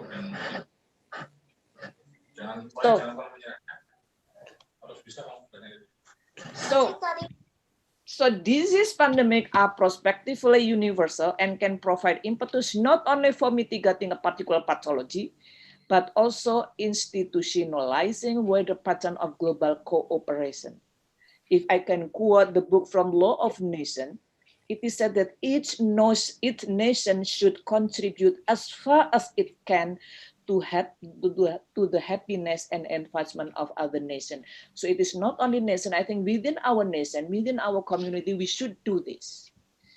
So this is a global cooperation that we can do. I think this is what can I say, and thank you. And sorry, I heard something interrupting. I don't know if my voice is heard or not. Anyway, thank you. Assalamualaikum. Assalamualaikum warahmatullahi wabarakatuh. Bu Shafa, you don't have to be worried because the interrupting sound is not interrupting your voice. We can hear you very clearly, and we are so delighted and enlightened by your presentation. And now all the participants know why we call Bu Shafa our beloved Bu Shafa, because she has been enlightening us all the time. And now we have Muafiq. Is Muafiq here? Yes, yes. Muafiq is Assalamualaikum. Salam, and you have been the co-host now. We will listen to the presentation of Muafiq, but before I have to introduce Muafiq to the audiences and participants. Muafiq is the lecturer of Zawiya University. He got his BA in English and Islamic Studies from Libya, an MA in Comparative Studies in USA, and PhD in Interreligious Studies. I guess it's in ICRS in UGM. ICRS in UGM, yes. So he got the PhD from Indonesia, and we are very proud of you. And now he is going to talk about the coronavirus from the perspective, as far as I know, that perspective is quite different from Bu Shafa. So we have a different perspective here in interpreting the coronavirus, and we will, I believe that we will have a very heated debate with regard to this. So please, Muafiq, we can hear your voice clearly, but you can share your presentation right now. You can try to share. Yeah, I already sent the presentation. You have it, I think. Yes, if you can share your screen and do the presentation your own, it will be helping us.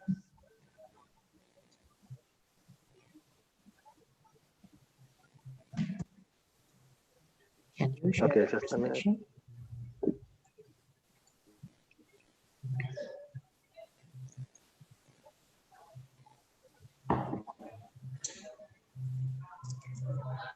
Okay, so I think you have 30 minutes from now, or 20 if you could. Yeah, thank you. Please. Yeah, thank you very much. Bismillah ar-Rahman ar-Rahim. Assalamu alaikum wa rahmatullahi wa barakatuh. رب اشرح لي صدري ويسر لي أمري واحلل عقدة من لساني يفقه قولي. اللهم صل على محمد وعلى آل محمد كما صليت على إبراهيم وعلى آل إبراهيم إنك حميد مجيد. Thank you very much for inviting me for this conference. Usuluddin Owen Sunan Kalijaga, Faculty of Usuluddin. Actually, I was a student there during my STIGA program in ICRS, Universitas Gajah Mada. That's a program shared between the three universities in Yogyakarta, UGM, and Duta Wacana Christian University, and Owen Sunan Kalijaga. So I was a student there. I took many classes with many professors from Owen, and I'm very well familiar with the university and every place there. My topic here is related to Islamic eschatology, or as we call it, Akhir Zaman. Eschatology means the study of the end of times signs. So COVID-19 actually it's one part of a narrative, universal narrative that people share nowadays. It's different from before, when we have any disease or any catastrophic event in one place. People like in Indonesia will not hear about it because of the distance, time. But nowadays, because of the social media, because of the technology, everything happened in any place. In Libya, you hear it sometimes just live. Um, as we know, in the second slide here, we have, as we know, Adam, alayhi salam, Adam, the first human being, is the Khalifa of Allah on earth. وإذ قال ربك للملائكة إني جاعل في الأرض خليفة. So Adam, the first human being, is the Khalifa of Allah on earth. We humans, we have the same thing. We are the Khalifa of Allah on earth right now. And this interest is shared between the three Abrahamic religions, and mostly all religions believe the superiority of human being among other creatures, animals, plants, everything. We are the best. Actually, we are the best. In Judaism, Christianity, Islam, Hinduism, Buddhism, it's the essence of these religions is the human being. We go to eschatology. The essence of religion is human being. For us as human being, we have to think about future. It's like a short expectations. We think usually what's going on, what will happen in future, what we will see tomorrow. This quest in humanity is something natural. We think about it every time. Every time we think what will happen tomorrow, the future of us and our children. So we have this interest to tell stories about the future. Among these stories, how life will end. As we know how life began in the past. Now we are asking how life will end in future. We have here, most religions have this kind of thinking, future. We call them prophecies, we call them apocalypse, we call them akhir zaman, signs of the hours. So mostly we think what's going on. It's strong in Abrahamic religions, strong among Muslims, Christians, and Jews. The signs of the hours, we have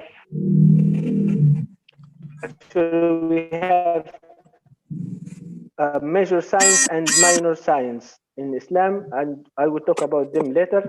Here we have some definitions of eschatology. It's the study of the final end of things. Some other scholars, like they see it as the final program of God, what the God's plan for humanity, what God prepares for us. Whether we are Muslims, we think about the end from Islamic perspective, Christians from Christian perspective, Judaism from Jewish perspective. So it's about the studying the final events in history. Some scholars see it as a network of beliefs relating to the end of life. Again, it's the similar definitions, everything related to the end or future. Some religions see it as the end of individuals. Others see it as the end of the community or life on earth. The most important point here, we have the signs of the end in Islamic eschatology. We have the major signs and we have the minor signs. For the major signs, we have the coming of Imam al-Mahdi, we have the second coming of Nabi Isa, and we have from the other side, we have Ya'juj and Ma'juj, and we have the al-Masih al-Dajjal from the other side. These are the major signs. It happened just near the end of life. On the other hand, we have what scholars call minor signs. Among the minor signs, we have diseases, plagues. These are among many minor, more than 100 minor signs of the end of life. We have plagues. What takes my interest here in some Arab, most Arab countries and Muslim countries, when we talk about plagues, the interest in the Islamic eschatology rises again. So is it a sign of the hour or not? Like when we have now the what they call the Arab Spring, is it a sign of the hour or not? Mostly, when I read some statistics, I find it between 20% till 50% of people believe these events related to the end of times in Islam. Others see it not from religious perspective, just from human perspective. It's the end of humanity. Then I give you an example, which scholars at the beginning of COVID-19, they use this hadith. It's narrated by Imam Bukhari. It says that, narrated by Auf bin Malik, one of the Prophet, peace be upon him, and during the Battle of Tabuk, and he asked him about the signs of the hour. The Prophet answered, count 6 signs of the hour: my death, the conquest of Jerusalem, and a plague that will afflict you. So there is a plague, and this plague will kill a large number of people.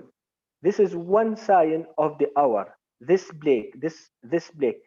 For the word plague itself, it means maybe like now in our time we can recognize like viruses, diseases.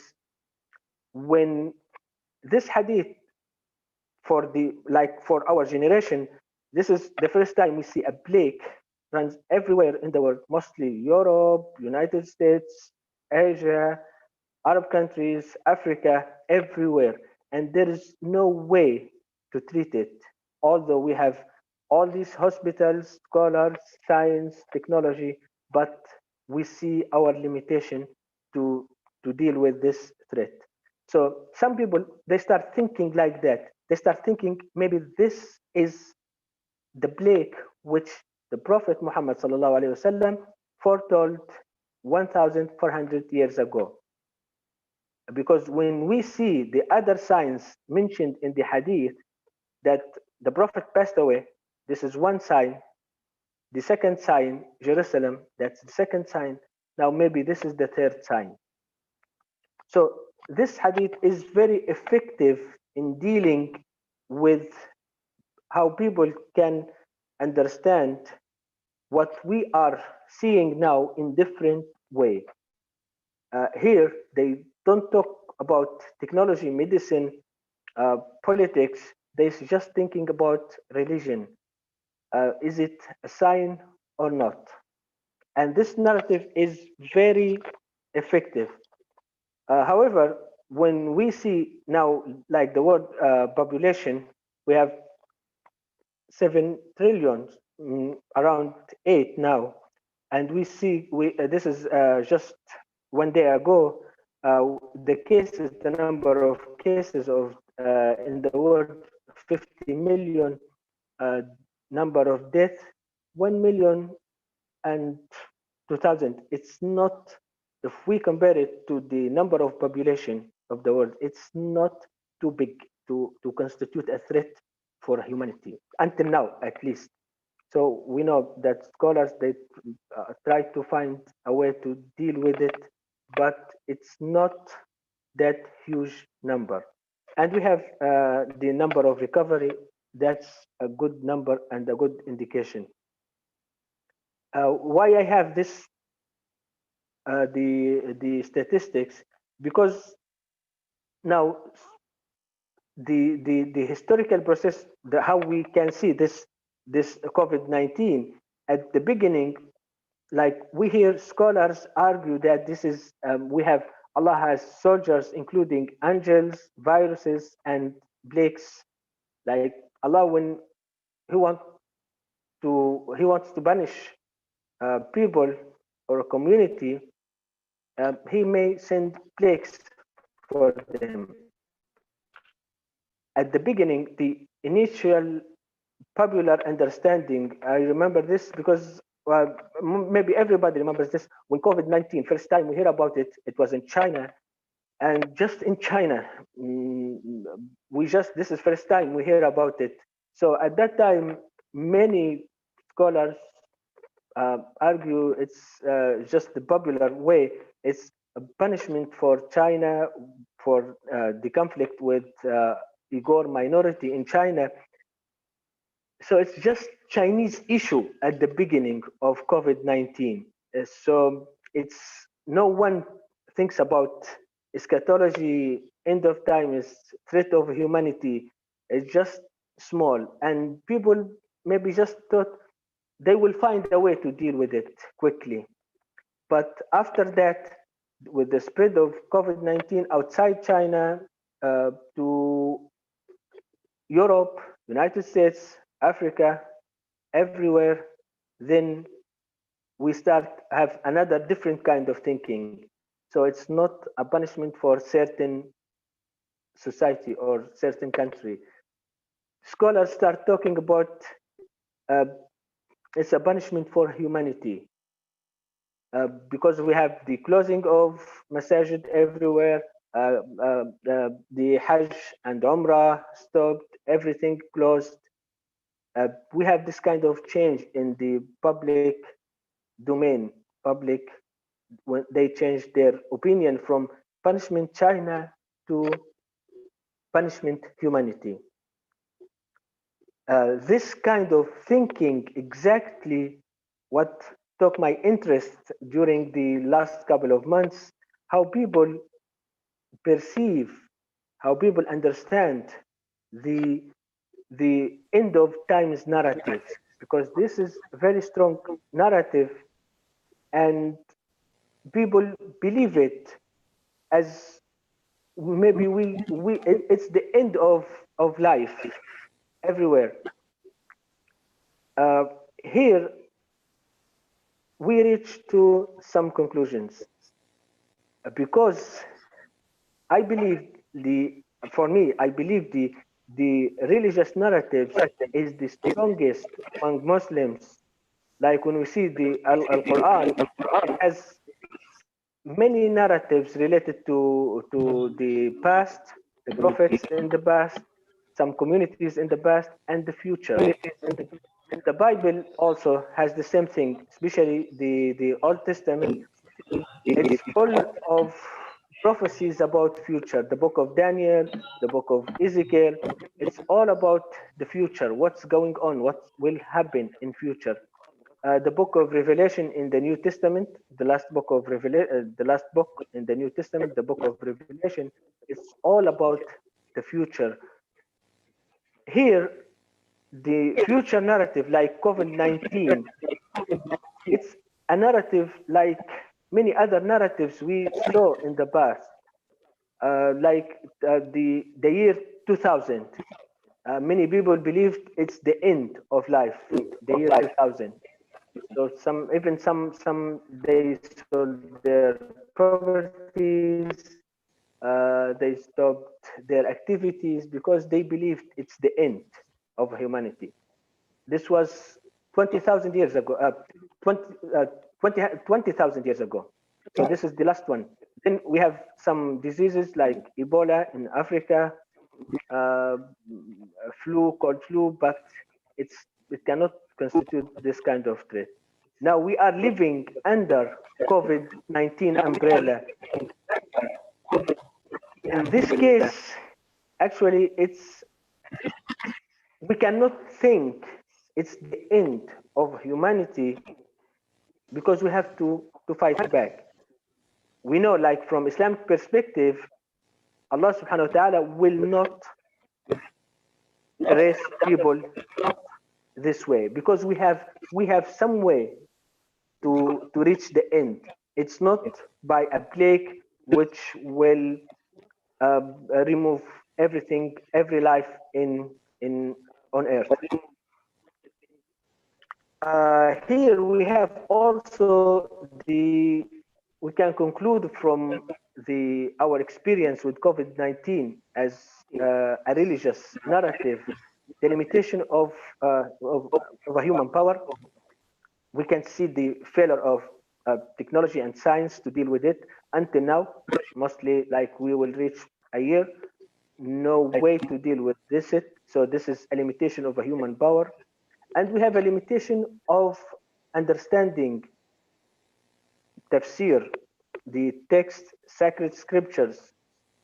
We have a limitation on this because we failed to deal with, especially at the beginning, we failed to deal with this new phenomena in the world. Like, for example, at the beginning, here I have it. After this, the power of political authorities.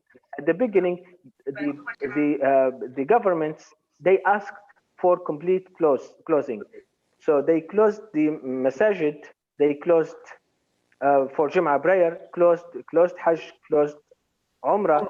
So no more people praying in masjid.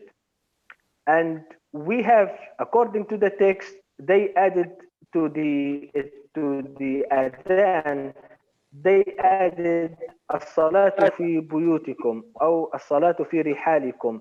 The prayer is in your houses or in your rihal. Before camels, now you can say cars. And they said this is the power of the text, how to deal with it. Later, like now, the same authorities, the same governments, they asked to reopen the masajid. So now people start thinking, is it as-salatu fi buyutikum, or we pray in our houses, or we go to masjid for praying? It's very dangerous. Even the government said it's okay to open, but it's very dangerous to pray in masjid. The problem is to try to close it at the beginning. Why we close them and then we just open them without having any solution for the pandemic. So from this, I can see the power of political authorities. They can impose any decision. At the beginning, in Libya, in Egypt, Tunisia, most of the Arab countries, many people, they refused to close the masjid because for them, yes, they have different interpretation. It's very dangerous, but we can make prayers in the masjid at least a limited number of people every day from the same village or from the same similar community, 4, 5 until 10, just making Jum'ah prayer, but not complete closing the masjid. At that time, the authorities refused this and insisted on complete closing the masjid. Now, the same authorities reopened the masjids, and the threat still near. So this shows the power of the governments over the religious leaders. And here I go back to one point here when we talk about the signs of major and minor signs of the last day. The plagues, which spread everywhere, it's one sign of a major event, the major signs. We can see here, we have among the major signs, we have the Ya'juj and Ma'juj, and we have the coming of Imam Mahdi.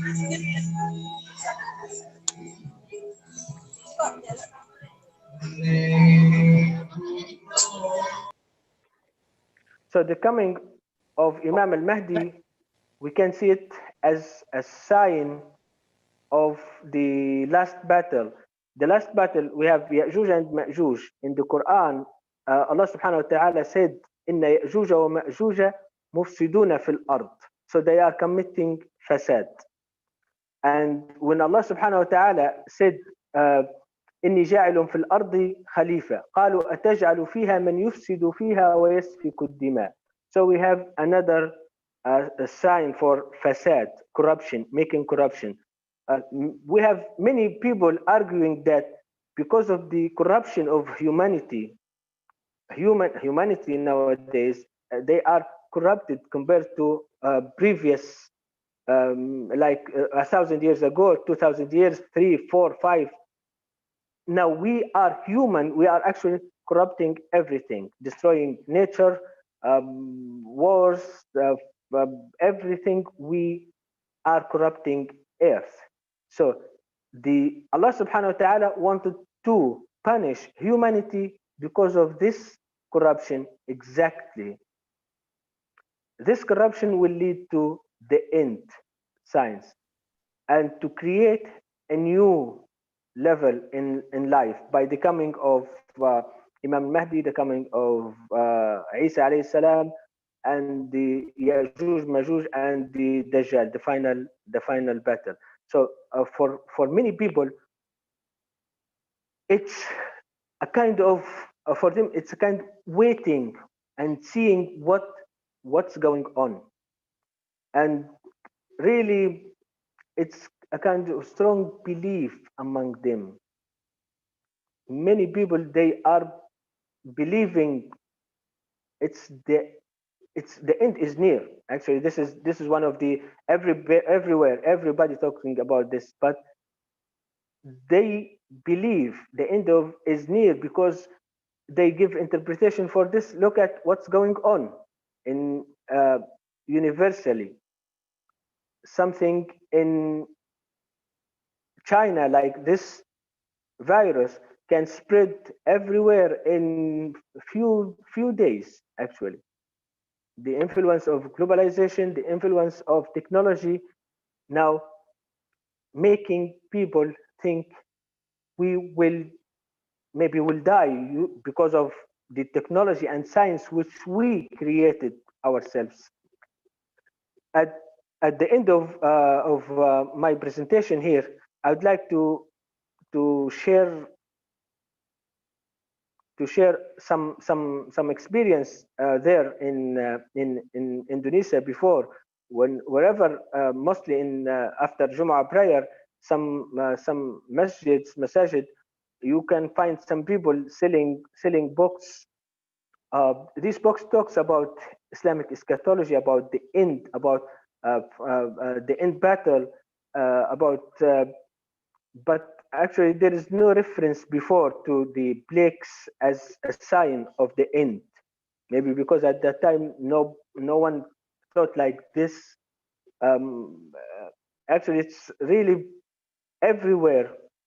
People have this kind of interest.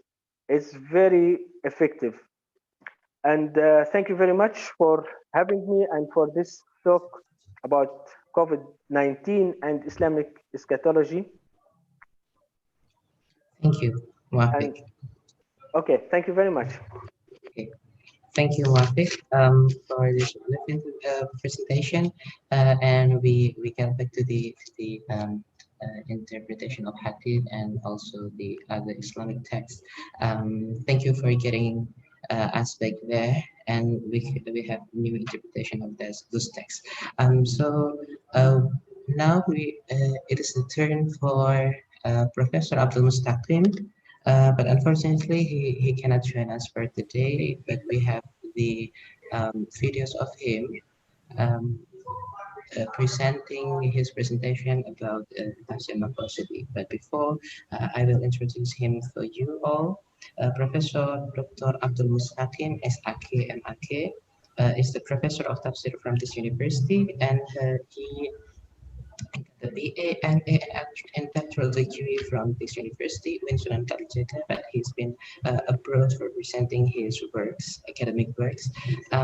He's the founder and caregiver of LSK Ar-Rahmah, and his focus and expertise is Nusantaran Tafsir, which means the Tafsir of Indonesian archipelago and the Indonesian scholars of Tafsir from the ancient classical times, modern times, and now the modern period, the contemporary period. He's also the expert of moderating the religion, and he is just now launched the book about moderating the religion, for which he is not joining us for today. And he is also the expert of Maqasid Sharia and Tafsir al-Maqasidi, which is the theme for his presentation for today. He has many works, and his expertise is ranging from the Tafsir studies into the fiqh of law, the Islamic law, and his work about Maqasid has been translated into many languages, mostly in Arabic English. His recent work, which is translated into Arabic and gained word recognition, is At-Tafsir al-Maqasidi al-Qadaya al-Mu'ashira fi Daw' al-Quran wa Sunnah. So he's trying to give new interpretation and new perspective on the Tafsir of the Quran, which he calls Tafsir al-Maqasidi, which is now adapting the Maqasid al-Sharia in terms of Islamic law and Islamic usul fiqh. So we have the video of him presenting his presentation about the Tafsir al-Maqasidi with regard to COVID-19, and the team, I guess, the technology team, IT team from the faculty will be presenting his video.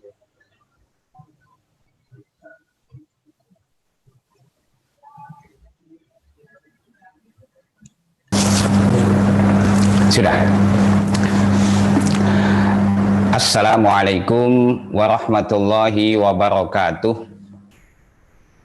Alhamdulillahi rabbil alamin. Wa bihi nasta'in ala umuri dunya waddin. Wassalatu wassalamu ala ashrafil anbiya wal mursalin. Sayyidina Muhammadin wa ala alihi wa sahabati ajma'in. Amma ba'du. Ayyuhal musyarikin al-kiram fi an-nadwah ad-dualiyah Kulliyati Usuluddin wal Fikr al-Islami hafidhakumullahu jami'an, wa lajnah tanzimiyah li nadwah ad-dualiyah al-alamiyah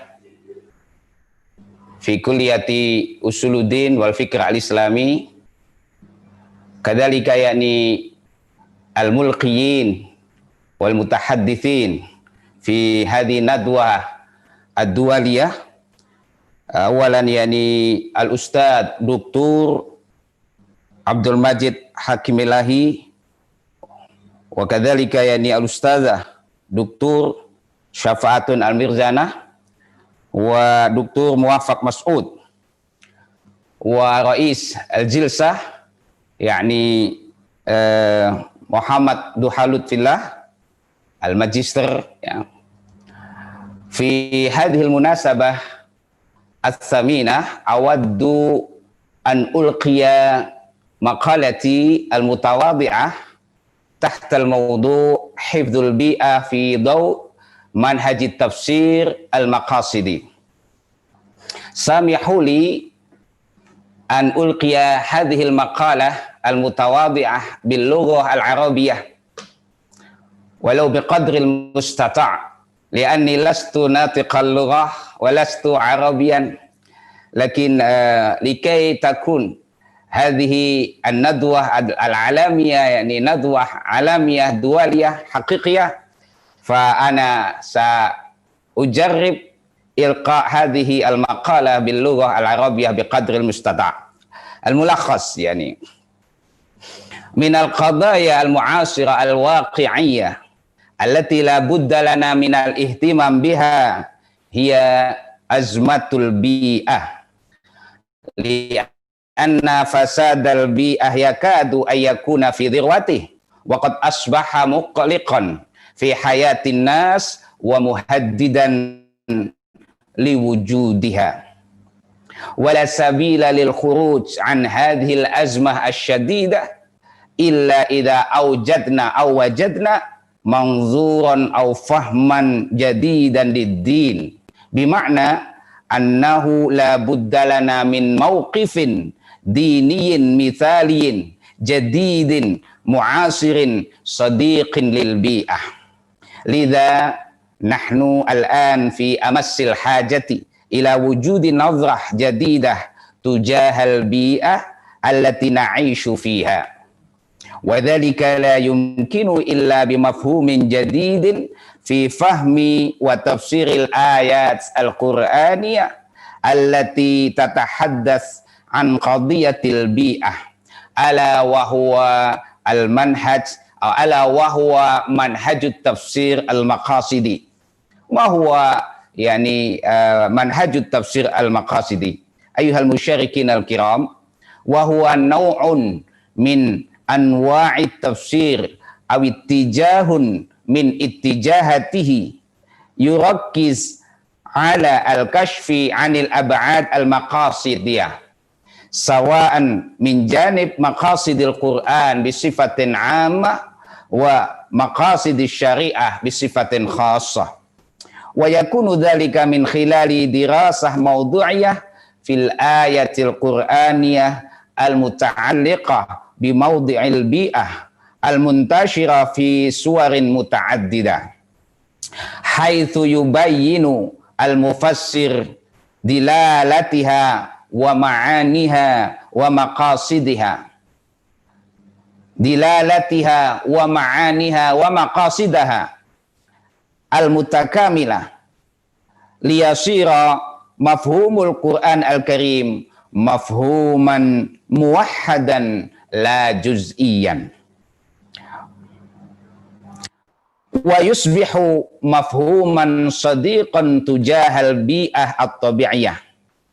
وجوهر التفسير المقاصدي هو تحقيق المصلحة ودرء المفسدة، لأن القرآن يأمر الإنسان بمعاملة البيئة معاملة حسنة من خلال تطبيع القيم الأخلاقية القرآنية في إدارة الموارد الطبيعية واستخدامها، لأن عدم الرعاية للبيئة يساوي اتفاقك على تدمير هذا العالم ووجود الإنسان نفسه. طيب أيها المشاركين الكرام، فينبغي للمسلمين أن يكافحوا لنشر القيم الأخلاقية المستنبطة من القرآن كمنهج للحياة، وذلك يشمل التعامل مع البيئة أيضا.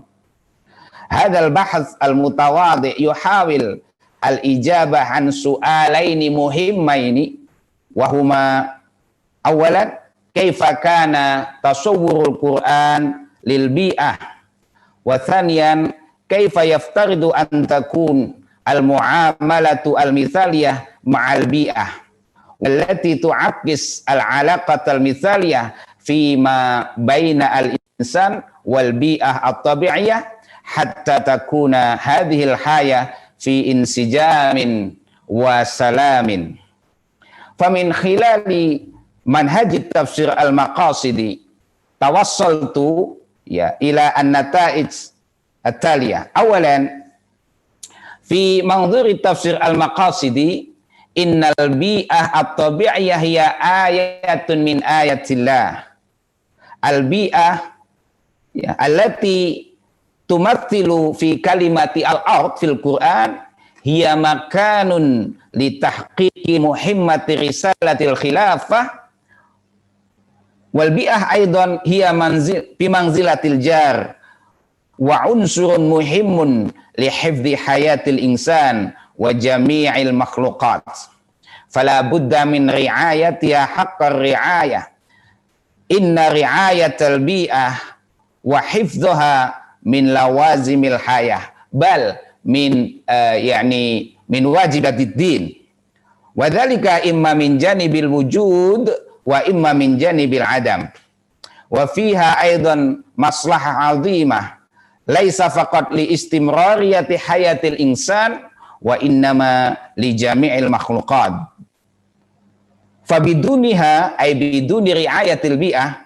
takunu hayatul insan ala hadhil qurrah al-ardiyah mu'arradatan lil halak wad dimar wa hifdzul bi'ah min ad-daruriyat faman sahhat aqidatuhu sahhat wijhatu nazarihi tujahal bi'ah wa sahhat muamalatuhu ma'ha wa tanqasimu al-bi'ah ila thalathati anwa' wahia bi'ah tabi'iyah wa sina'iyah mustana'iyah wa ijtima'iyah innal bi'ah bikulli anwa'iha taqtadi ila ri'ayatiha haqqar ri'ayah hatta takuna hadhil hayah hayatan tayyibah hayatan fiha maslahah ba'idatan an kulli mafsadah wa thaniyan yani hunaka al-qiyam al-akhlaqiyah al-Qur'aniyah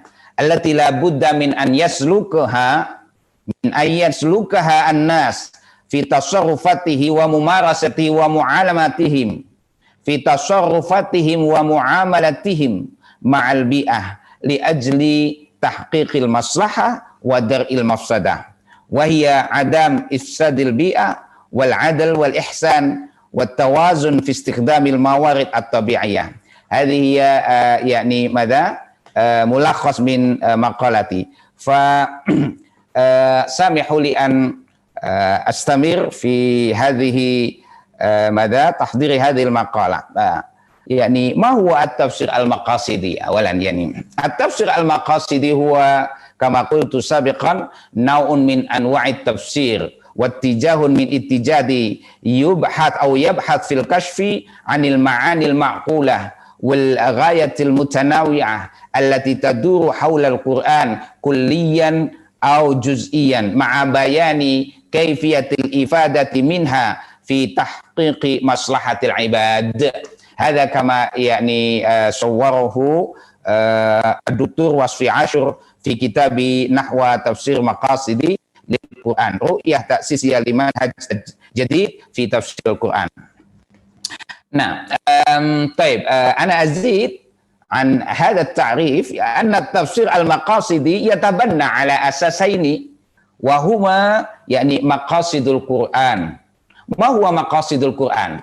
مقاصد القرآن كما بين الحميدي في كتابه يعني المدخل إلى مقاصد القرآن.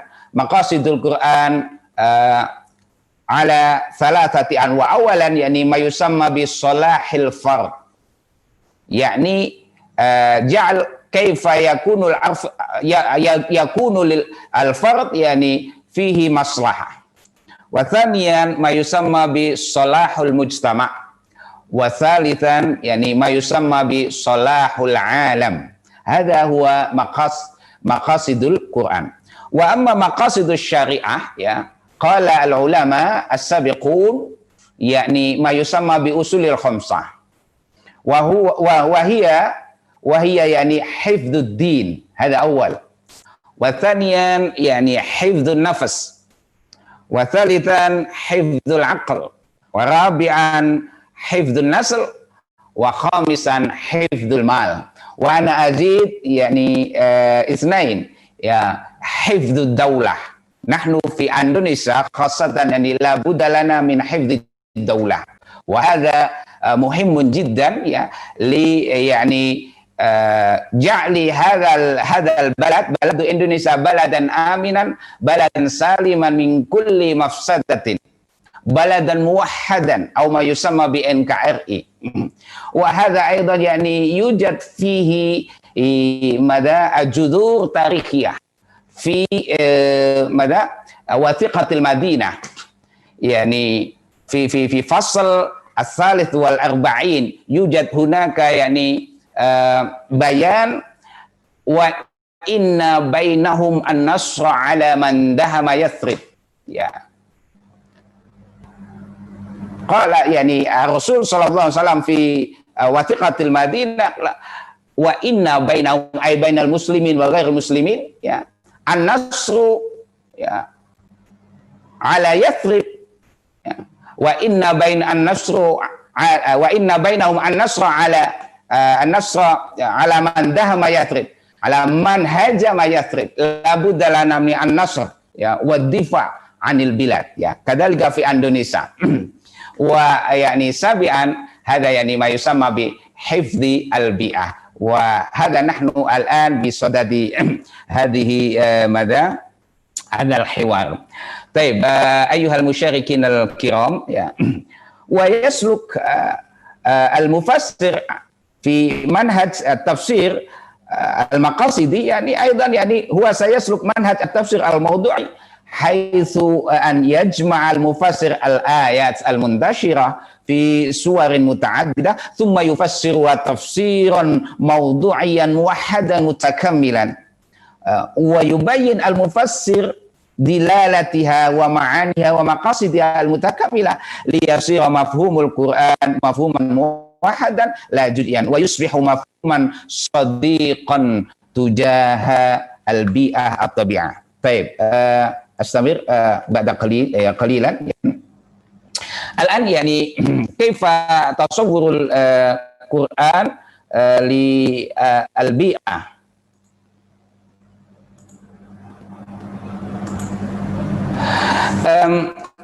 تصور القرآن في اهتمامه بقضية البيئة أولا يعني يتمثل في 4 أنواع. أولا يعني بذكر المصطلحات المتعلقة بالبيئة ya kathiran allati tushiru ila ahammiyati wujudiha fi hayatil insan bisifatin khassah wa hayati kullil makhluqat bisifatin ammah mithlu kalimati as-sama' awis samawat wal ard wal bahr wal ma' wasyajara wa anwa'il an'am wal hayawanat wan nabatat allati waradat fil Quran maratan katsira. Mathalan fi qouli ta'ala wa huwal ladzi sakharal bahra litakulu minhu lahman tariyan wa tastakhriju minhu hilyatan talbasunaha wa taral fulka mawakhira fihi wa litabtaghu min fadlihi wa la'allakum tashkurun. Baik, ya hunaka ayatun katsira lakin ana la aqra'u jami'an. Wa thaniyan ihtimamul Qur'an bi qadiyatil bi'ah yani bil amri bi himayatil bi'ah wa ri'ayati haqqa ri'ayah wa bil ihsan ilaiha wa hadha al janib al akhlaqi wal ihsan fi hadha as-sadad yashmulu kulla syai' wa fi dhimniha al ihsan ila al bi'ah kama fi qouli ta'ala wa la tulqu bi aydikum ila tahlukah wa ahsinu innallaha yuhibbul muhsinin. Al-Baqarah 195.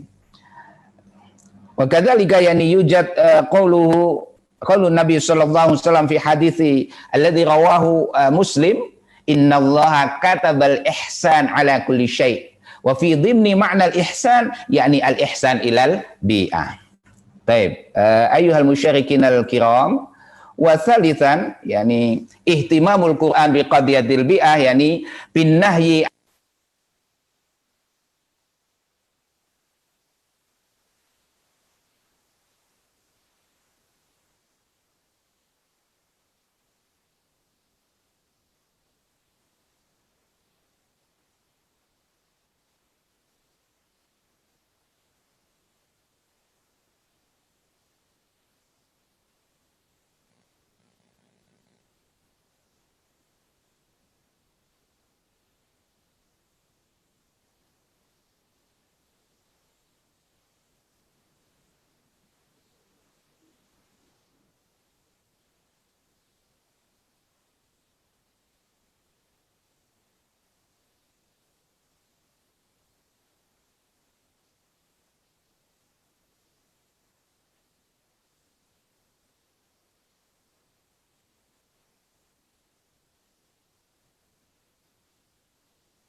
fasadil bi'ah wa ma 'alaiha. Kama fi qouli ta'ala wala tufsidu fil ardi ba'da islahiha wad'uhu khawfa wa tama'a inna rahmatallahi qaribun minal muhsinin. Ala innallaha naha al-insan 'anil ifsad fil ardi ba'da an dzakara annahu qad aslaha hadhihi al-ard wa akkada al-Qur'an 'ala al-insan illa in li'annahu huwa al-insan huwa al-mufsid bibi'atihi min khilali istighlalihi laha istighlalan jairan wa ghaira aqlaniyin wa hadha ya'ni anna al-insan mas'ulun bi fasadil ard wa ma fiha wa innal ifsad ya fil ard yuaddi ila al-halak wal bu'd an rahmatillahi ta'ala wal ifsad fil ardi laysa bi 'amalil mu'minin. Baik, thalithan rabi'an yani ihtimamul Quran bi qadiyatil bi'a yani bisardi qissatil umami salifah alladziina kanu yufsiduna fil ard bil ma'asi wal kufri wa qatli anbiya'ihim wa kanu halikin mu'adzabin.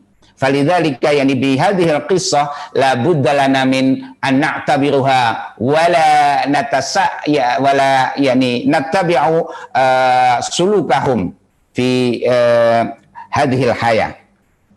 Wa aidan yujad hunaka mathalan qaulun Nabi sallallahu alaihi wasallam an nahyi an qat'i syajar ya aidan yani fi qissati nabiyillahi ta'ala Salih alaihi salam wa qaumihi wa la tuti'u amral musrifin alladhina yufsiduna fil ard wa la yuslihun. Asy-Syu'ara yani 151 ya.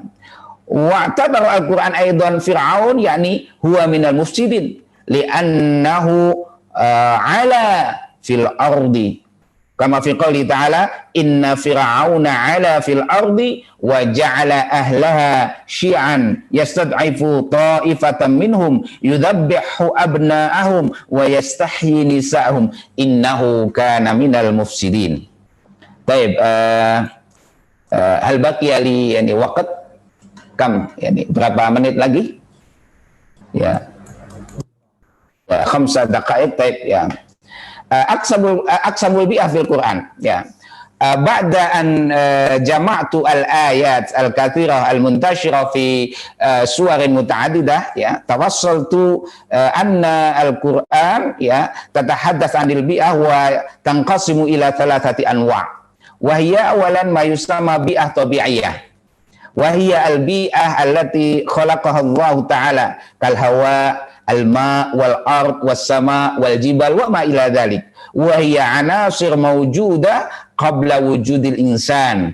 Au bi'ibaratin ukhra la dakhla lil insan biwujudiha. Hadha ma yusamma bil bi'ah at-tabi'iyah. Wa thaniyan ya yusamma bi bi'ah mustana'ah. Mustanah yani al-bi'ah al-mustanah wa yakullu ma huwa min san'il insan kal mabani wal mudun wal mazari wa ma ila dalik wa hadhihi al-bi'ah mawjudatun ba'da wujudil insan ya wa tafa'uliyatihi ma'al bi'ah at-tabi'ah fal insan bi'aqlihi yatatawwar ya hayatahu bisababi tatawwuri zaman wa tahaddiyatihi wa la yatawaqqaf 'ala al-bi'ah at-tabi'iyyah faqat fayasna al-madinah matalan wal aswaq wal mustashfa wal mazari wa ghayriha li tawfiri mutatallabatil hayah. Wa thalithan ma yusamma bi'ah ijtima'iyyah. Bi'ah ijtima'iyyah yani hadhihi muhimmah. Innal insan laisa mujarrad makhluk fardin ya makhlukun fardiyun ya wa innama huwa makhlukun istima'iyun fayahtaju ila bi'ah istima'iyah wa hiya tashmulu majmu'atil qawanin allati tahkumu al-alaqat ad-dakhiliyah lil afrad dimna nitaqil bi'ah bil idafa ila an-nashatat al-mumarasa min qibalil insan fi majalil bi'ah wa dhalika li anna al-insan makhlukun istima'iyun wa la yumkinu ayyahya munfaridan aw mustaqillan 'anil akharin. Lidzalika yahtaj ila al-qawanin allati tahkumu al-'alaqat ad-dakhiliyah lil afrad dimna nitaqil bi'ah likai takunu hayatuhum fi nizamin wansijamin wassalamin. Ayuhal musyarikin al-kiram, ya. Ada akhiran yakni al-qiyam al-Qur'aniyah allati la budda min al-ihtimam biha fi ri'ayatil bi'ah wal hifadz 'alaiha. Awalan yani al-adalah wal ihsan ila al-bi'ah. Wa hiya ma hiya yani al-adalah? Al-adalah hiya wad'u syai'in fi mahallihi. Fal 'adl ma'al 'alam aw at-tabi'ah aw al-bi'ah ma'nahu annahu la yadhlim. Annal insan la yadhlim wa la yata'adda 'anil hudud allati tuaddi ila 'adamil insijam fi hadhil hayah. Wa hadzal 'adl matlubun minal insan fi kulli syai' fil madiyat wal ma'nawiyat wa kadzalika fi qadiyatil bi'ah wal hayat. Fala yajuzu istighlalu mathalan fala yajuzu istighlalu mawaridil al-bi'ah allati tuaddi ila az-zulm lil bi'ah li'annahu yunafi ma'nal 'adalah wal 'adl aqrabu lit taqwa kama qala Allah ta'ala i'dilu huwa aqrabu lit taqwa. Baik, qalilan ya. Saniyan ya al-qiyam al-Qur'aniyah allati la budda min al-ihtimam biha fi ri'ayatil bi'ah yani al-islah wa 'adamil ifsad fil ard. Al-islah wa 'adamil ifsad fil ard hunaka qa'idah fi tafsir al-maqasidi dar'ul mafsadah muqaddamun 'ala jalbil maslahah. Fa idza kana istighlalu mawaridil bi'ah li tahqiqi manfa'atin dzatiyah muaqqatatin sawfa yatasabbab fil idrar bi hadhihi al mawarid wa ifsadiha wa yatasabbab fi istinzafiha fala yusmah bihi. Fa khalqul adam min turab ya ana yani atafakkar fa khalqul adam min turab fihi isyarah fihi maqasid annal insan minal ard fa kaifa yufsiduha fayambaghi ayutabbiqa al insan ma'na al islah aidan laisa faqat fil muamalah ma'al bi'ah at-tabi'iyah bal fil muamalah ma'al bi'ah al-mustana'ah wal istima'iyah jami'an li'anna Allah la yuhibbul fasad wifqan liqouli ta'ala wallahu la yuhibbul fasad. Al-Baqarah 205. Wa kaifa yuqal annal insan yufsidu fil ard ma'annahu tuliba an yastakhlifallahu ta'ala li'imaratil ardi wa islahiha. Ayuhal musyarikin al-kiram ya, al-qiyam al-thani ya, yakni hadi yani al-qiyam al-Qur'aniyah al-akhlaqiyah allati la budda min al-ihtimam fi ri'ayatil bi'ah wal hifadz 'alaiha yani at-tawazun ya, balance, at-tawazun fi istikhdami mawaridil kaun at-tabi'i. At-tawazun fi istikdami mawaridil kaun kama qala ar-Raghib al-Asfihani at-tawazun ya min fi'al wazana yazin waznan bima'na ma'rifatu qadri syai'. Idzan la budda lana min ma'rifati qadri syai'.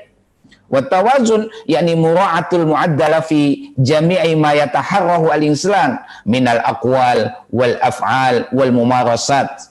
Wa dzalika bin nisbah lil bi'ah alla yusrifa al-insan fi istihlaki mawaridil kaun awit tabi'iyah fala budda an yatawassat wa alla yata'adda 'anil hudud bighaddi nazar ila al-mizan al-kauni. Faqad wada'a Allah ta'ala fi khalqi hadhihi al-bi'ah hadzal 'alam mizanan kauniyan faqala ta'ala wa wada'al mizan alla tadghaw fil mizan. Al-mizan huna laisa al-mizan fil aswaq wa innama al-mizan al-kauni ya. Wal hifadz at-tawazuni 'ala al-mukawwanat ar-ra'isiyah lil bi'ah fi at-tashri'il islami innama yumkinu asasan fil hifadzi 'ala anasiriha al-arba'ah wa hiya al-ma wal ghada wal hawa wat turbah. Hadza minni fa syukran 'ala husni ihtimamikum fi istima'i hadhihi al-maqalah al-mutawadi'ah fa idza wujidat minni al-akhta' wa sabrul qalam fasamihu li wa syukran jazilan Wassalamualaikum warahmatullahi wabarakatuh. Waalaikumsalam warahmatullahi wabarakatuh. Even though that's the video, we have to give the reply to the salam. So now we have 45 or actually 55 minutes for question and answer. And we will give this the round one of the Q&A session to the audiences. But before, I have to remind the audiences that you can raise your questions in Indonesian and I will help translate it into English.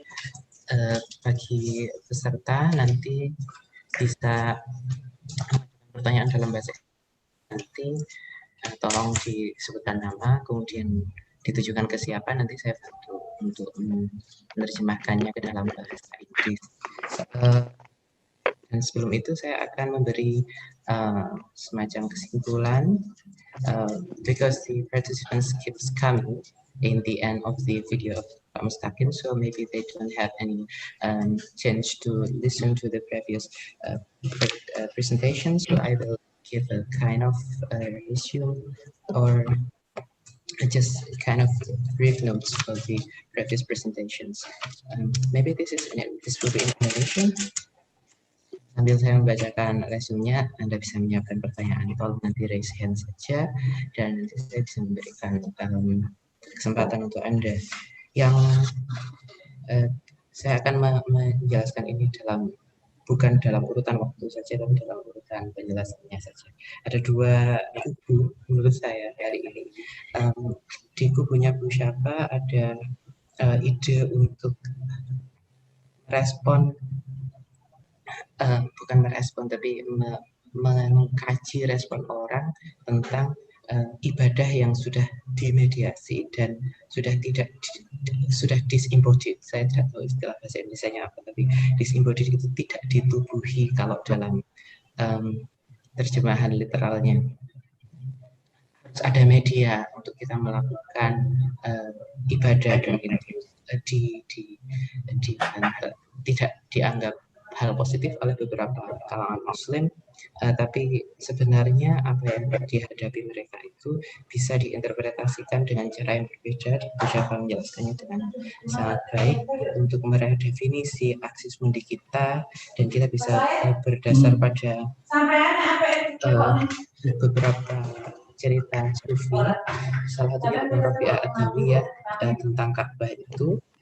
Dan dari beberapa cerita itu kita bisa mengajukan ide untuk mendematerialisasi agama dan mengajukan agama yang digital.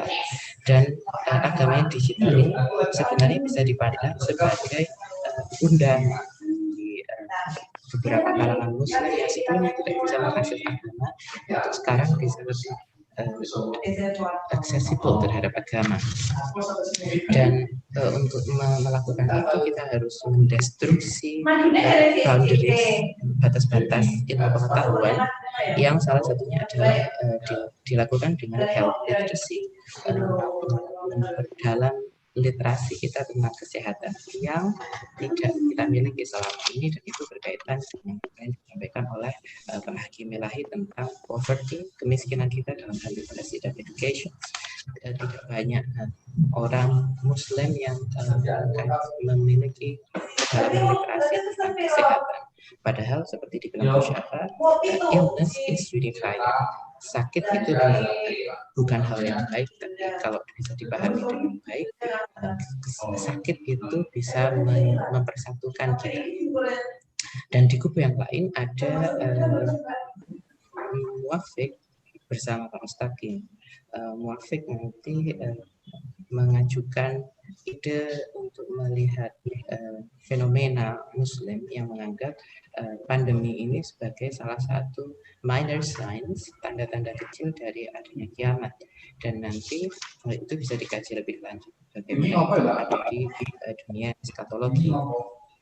Kemudian Pak Mustaqim mengajukan bagaimana kita memahami ulang teks-teks keagamaan kita tentang alam, untuk kita bisa lebih proper, lebih sesuai menghadapi pandemi ini dengan ethical values, nilai-nilai etis yang diajarkan oleh teks keagamaan kita. Begitu kayaknya singkatnya, semoga saya tidak salah memahami. And now it's the turn for the audience to raise the questions to the speakers. Please raise your hand so I can see it, and I will give you the chance to raise the questions to the speakers.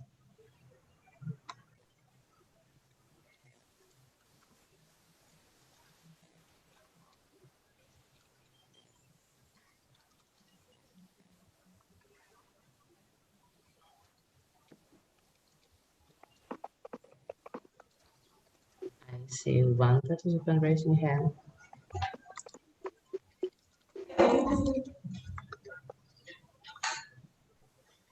And two.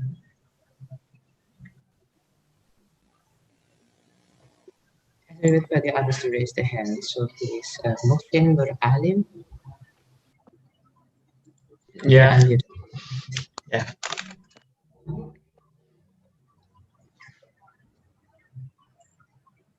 Okay. Can I ask the question? Yes. Yes. Okay. So thank you for this opportunity. I want to ask something that was really interesting topic about COVID-19 based on Islamic what is that, eschatology? Yeah, eschatology. And I saw a point that the presenter delivered that COVID as a punishment.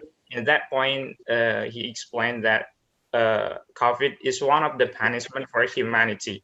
But as I know that the humanity's virtues brings a positive value like kindness, love, and affection. How this COVID-19 punish for like a punishment for the humanity. Yeah, maybe that's all. I am Hussein Nur Alim from religious study. Thank you. Okay, so you're from Studi Agama, and this is the question from Wafik, if I'm not mistaken, Hussein? Yes, yes. Okay, so Wafik, you can write it down in your note, and we turn to Aida. Please. Hello. Hello. Hello. I hope my voice is clear enough. Yes, I can hear you. Yeah. Okay. Thank you for the moderator. Okay. Let me introduce myself. My name is Aida Hidayah from State Islamic University Sunan Kalijaga, and I would like to ask to Ibu Professor Syafa'atun Al-Mirzana about Sufism in the pandemic COVID-19 era, and the question is, what do you think about the opinion which come from K. Haji Abdul Rahim Rojiun bin Muallim Pekojan? I'm not sure about this person actually exactly, but the question is, he said in the article that now is the reflection of revival or rising a new of a new Muslim community in the Sufism. So because they have to never give up in this hard situation, like they have to live a simple life and sharing the wealth to the others, and avoid to go to place and avoid to have fun with the others. So this is revival or is a rising of Sufism in the Muslim community. So I hope my question is clear enough. Yes. Yeah, yeah. Just what do you think about this opinion? Okay, that's all. My question. Thank you very much. Assalamualaikum warahmatullahi wabarakatuh. Thank you. And I have a notice from Bu Shafa. She wants to raise a question. So Bu Shafa, you have the chance now. You mean I can have a question? Okay. Yes. Okay, thank you. The first one, I think I would like to ask to the speaker from Libya. I could not remember the name. Sorry. موافق. Okay. Mawafik Mashoud. Okay. The one I think already asked by someone else. But I want you, could you please like describe a little further when you mentioned about a kind like hadith, or I have no idea. You mentioned about 6 signs indicate the approach of the hour. So is that mean that, do you mean that this plague, or I mean that this COVID-19 is a sign of the end of the world, or what? So could you please, what is that, describe a little further? And for the other one is for Professor, the beloved Mustaqim. Okay, Professor Mustaqim. But before to Professor Mustaqim, I think I can also extend the question from before that you said that COVID as a punishment. I think is that not really dangerous, because people will consider that God is the abuser, God is the punisher. So because COVID is infected also good people. So the issue of justice and the issue that God said that my mercy preceded my wrath. So I think that kind of stuff will be in the table when you say that this COVID as a punishment. Okay, and the second one is to Professor Mustaqim. Ismahuli an atakalam bilugatil Indonesia, Pak Mustaqim, because I'm not really. I graduated from pesantren and I learned Arabic indama kuntu soghira. Tetapi but I'm not used to speaking in Arabic, but I understand what you say. So this is why I ask you. You talk about a tasawwur al-Quran anil bi'ah, right? When you talk about tasawwur al-Quran anil bai'ah, when I talk about not bi'ah, but me, when I learn it is bai'ah. So so you mentioned about the ahamiyatu wujudiha lil insan, right? So the importance of this bai'ah, this nature to the people. So I think you here mentioned about the or maybe you belong to the person with utilitarian perception. So that means that it is departed from a functional point of view, with the assumption that the creation is for the sake of human use, so as a mean to the end, right? So the rest of the creation existed only for human benefit, that is to serve a human need. So if there is an issue on a protection of environment, for example, so it is behind this logic of convenience. So ecological eco-theology here means to be a practical ethic controlling or shaping human behavior toward the natural environment. My question is, you also mentioned, even though you mentioned also about tawazun, but still this, I think, a control or shaping human behavior. So is there any possibility of different approach to nature, to bai'ah, that is not utilitarian approach or utilitarian point of view? I mean, is that can be any different interpretation from the Quranic point of view about this kind of eco-theology that is not utilitarian perception? Thank you. Thank you, Bishafa, especially for the second question, because that is as well my question. So thank you, Bishafa, for raising that question, because I'm a student of gender specification. So I will raise the question about the ecofeminist, and you have did that. So thank you, Bishafa. So we now have 3 questions, actually 4. So we can go first for Muafiq Masood. Is it Muafiq or Muafiq? Muwaffaq. Oh, sorry. Yeah, no I problem. said Muafiq all the time. Yeah, I used to hear it. So please, Muafiq, you have several questions, one from Muhsin and one from Bushafa. And then we turn to Bushafa, not for the questioner, but the speaker that answered the questions. So please, Muafiq. Muafiq. Yeah. Sorry. Thank you very much. For the first question, thank you very much for the question. How COVID-19 punishment for humanity? Here, when I wrote COVID-19, people consider it as a punishment for humanity. This is not my point of view or my opinion. Actually, when we talk about eschatological narratives, or we can say like stories related to Akhir Zaman, in these stories, people tend to believe in punishments. They want to hear it. Like, for example, when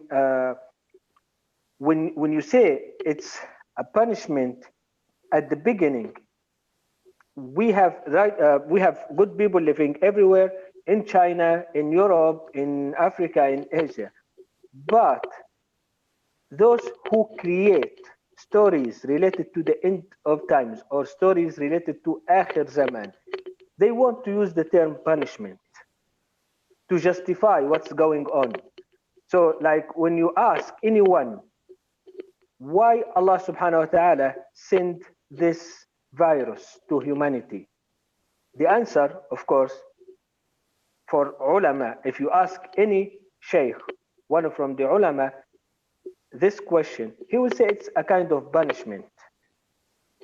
We know there are many good people everywhere, but still we have one hadith related to end of times in Sahih Bukhari, when narrated by Zainab bint Jahsh, when the Prophet was sleeping and he woke up and said, "Woe to the Arabs from a great evil approaching." The evil, this evil, it's about the dam of Gog and Magog. And then Zainab asked, shall we destroy it? Although there are many righteous people among us, the Prophet said yes. So the existence of good people cannot prevent Akhir Zaman or the things which will happen in Akhir Zaman. So it's diseases, poverty, people can see it as a kind of punishment, and they can see it as a kind of a test, ujian.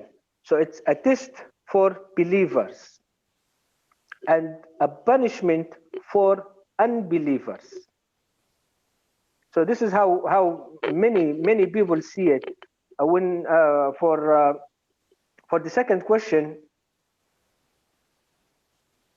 it's about the first part about the describe the hadith which says the plague. Actually, the hadith mentioned a plague. Scholars before Mufassirin, they argued this plague is already happened before, during the time of Khalifa Umar, when they opened Baytul Maqdis. There were a plague at that time. So interpreter Mufassirin said it's about that plague called Ta'un Amwas. It's a city in Sham. But the same discourse happened again, because this time, every time we have a plague, people could refer to the same hadith, either before 1,000 years or now or even in the future. Whenever there is a plague, people will refer to the same hadith. And saying it's a kind of punishment, it's dangerous. This is the story which circulated among the social the society, the communities, religious communities, this is the story looks like this. They say this is a punishment. So when I described it, I used the same terminology. They say it's a punishment, so we say it's a punishment. Although when we read it, it could be a test. Ujian for Muslims, ujian for believers in general. And this is two questions. Yeah. Thank you very much. Yes, Mafik, but before we turn to Bushafa, can I take the question further? To explain the position of Muslims, so it's not your position, but the position of some Muslims in maybe some particular places in the world, right? So it's not your position, but what you see from this position. I mean, will it explain their laziness? I mean, like they will be passive and accept this pandemic as the maybe something that is revealed from God or something, and they do nothing for that, or will it explain anything else? So please. Mostly in many societies, people, they want, because they cannot change anything in reality, so they go to alimul ghaib, unseen, because they cannot change reality. So they tend to wait the intervention of Allah in their lives. Instead of doing something, they are waiting something else to happen. For example, instead of facing the problems, they just justify these problems from Allah. So we do nothing to solve these problems because it's from Allah subhanahu wa ta'ala.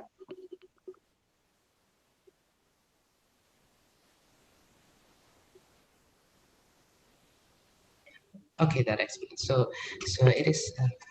What is the other one for Qadirit? Is a Qadiriya that one can do anything, and then the opposite of that? Sorry?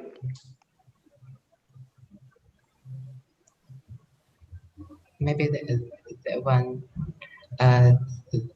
of the stream of kalam that says that we cannot do anything that God has sent down to us. Yes, al-qada wal-qadar.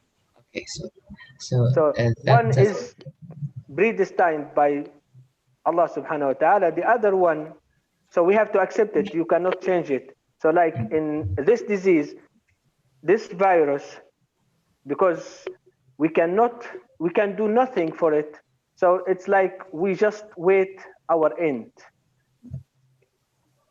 So but something important here, to tell a story like this, you will find thousands of people will hear you. But if you tell the story or people will not be interested in this story. Like when we tell the story of Al-Jannah, paradise, people will enjoy it.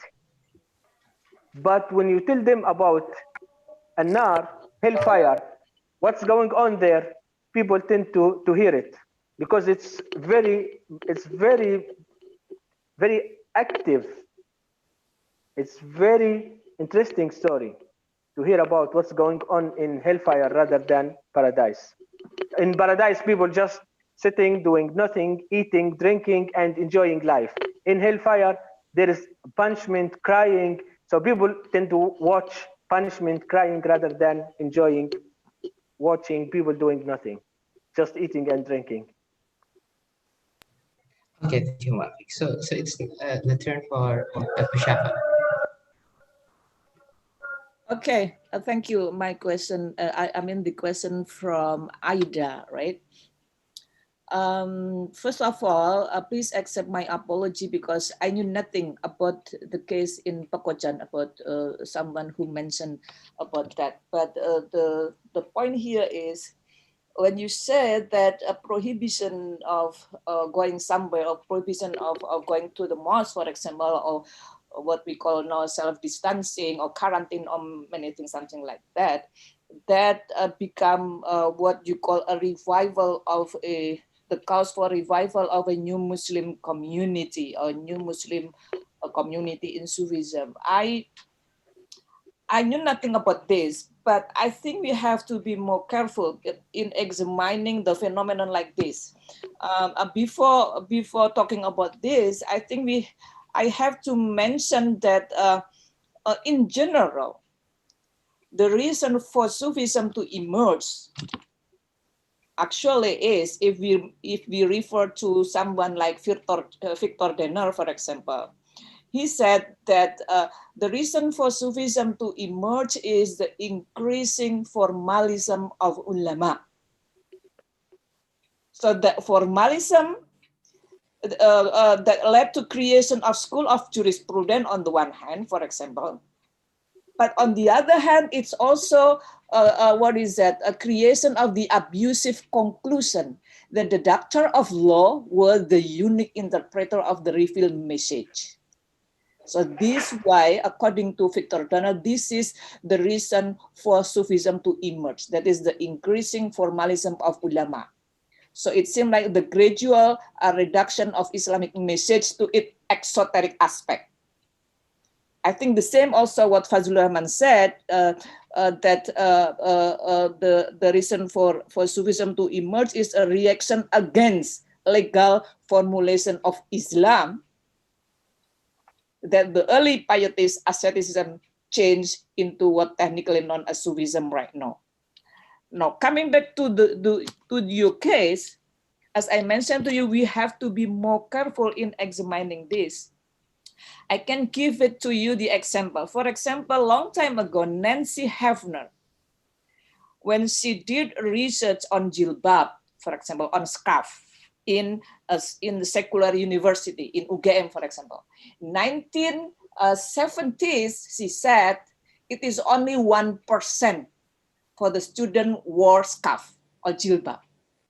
But then 1919, it became like around 80 or 90%.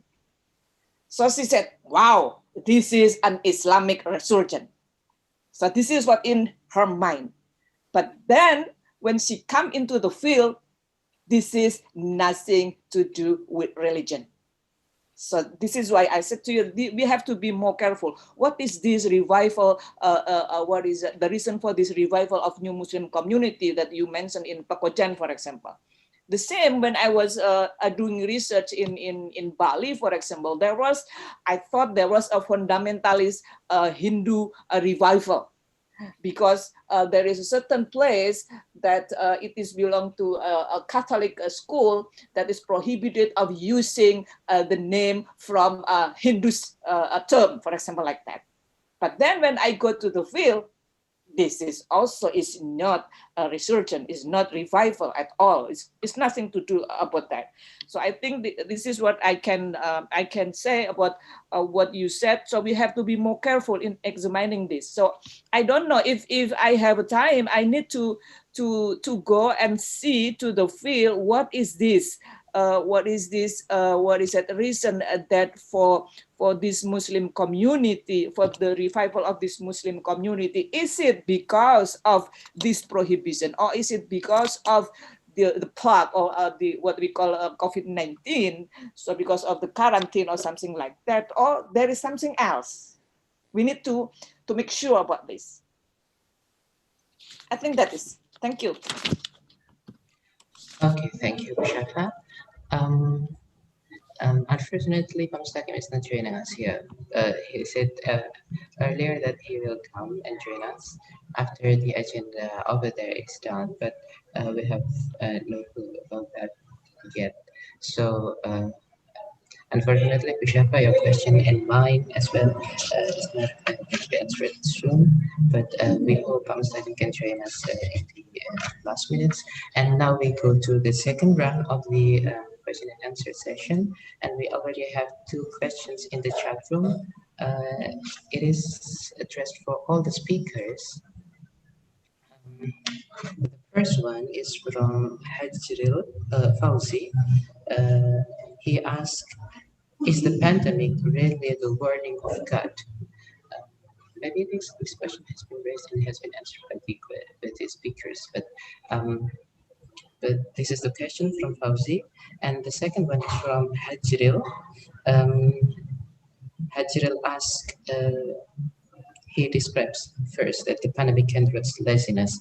People keeps being in the home, and they do everything from house, and that can cause laziness. They will not do anything except the work, and that laziness also applies to the students, because the students will be in the room while they are doing the lecture, attending the class. And how can we keep doing learning while the laziness increases? That is the most honest question from the students. So please, all the speaker, keep your opinion about this. And as we wait for another audience to raise the question, I will give my own questions, because this is recorded, so maybe Pak Mustaqim can see this later on. So I have the question for Pak Mustaqim, because and this is with regard to the Maqasid Sharia or Tafsir Maqasid, because you, Pak Mustaqim, I assume he's here now. So you, Pak Mustaqim, offer this Tafsir al-Maqasidi as the epistemological tool for us to read the Quran and to interpret the Quran. So can we discuss more about its capacity as the epistemology, as the episteme? Can we do some examination that whether it is the sound episteme that we can do and make use of to interpret the Quran? And furthermore, because you offered two things because you offered two things in addition to 5 goals, Maqasid Sharia, that we've been holding for this period, we can ask more further.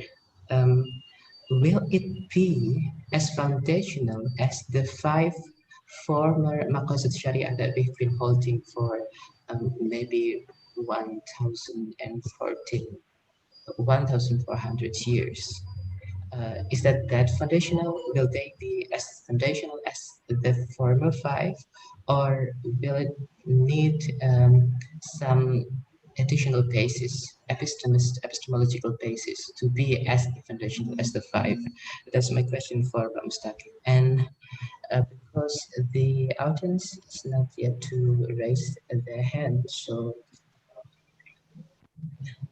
but we still have much time, so maybe we can go to the speakers to answer the questions, and then so we can do the third round, I guess.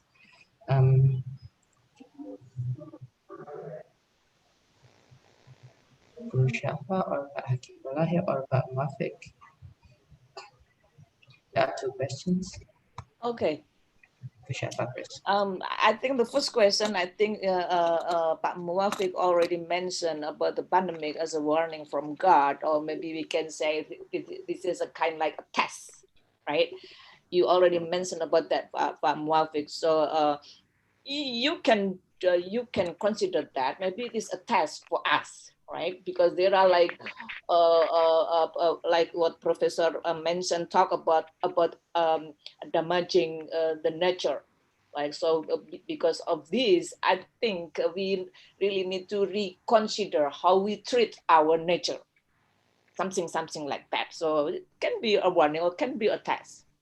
Anyway, Pak Muafiq can talk about that further.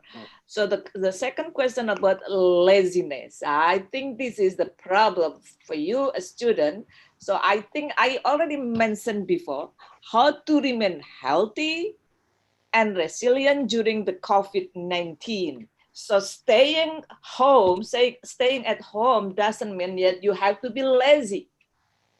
Ya, tinggal di rumah tidak harus membuat Anda itu apa namanya malas gitu ya. Ini I need to speak Indonesia, maybe so it's better for him or for her to understand. So in this wonderful time, we can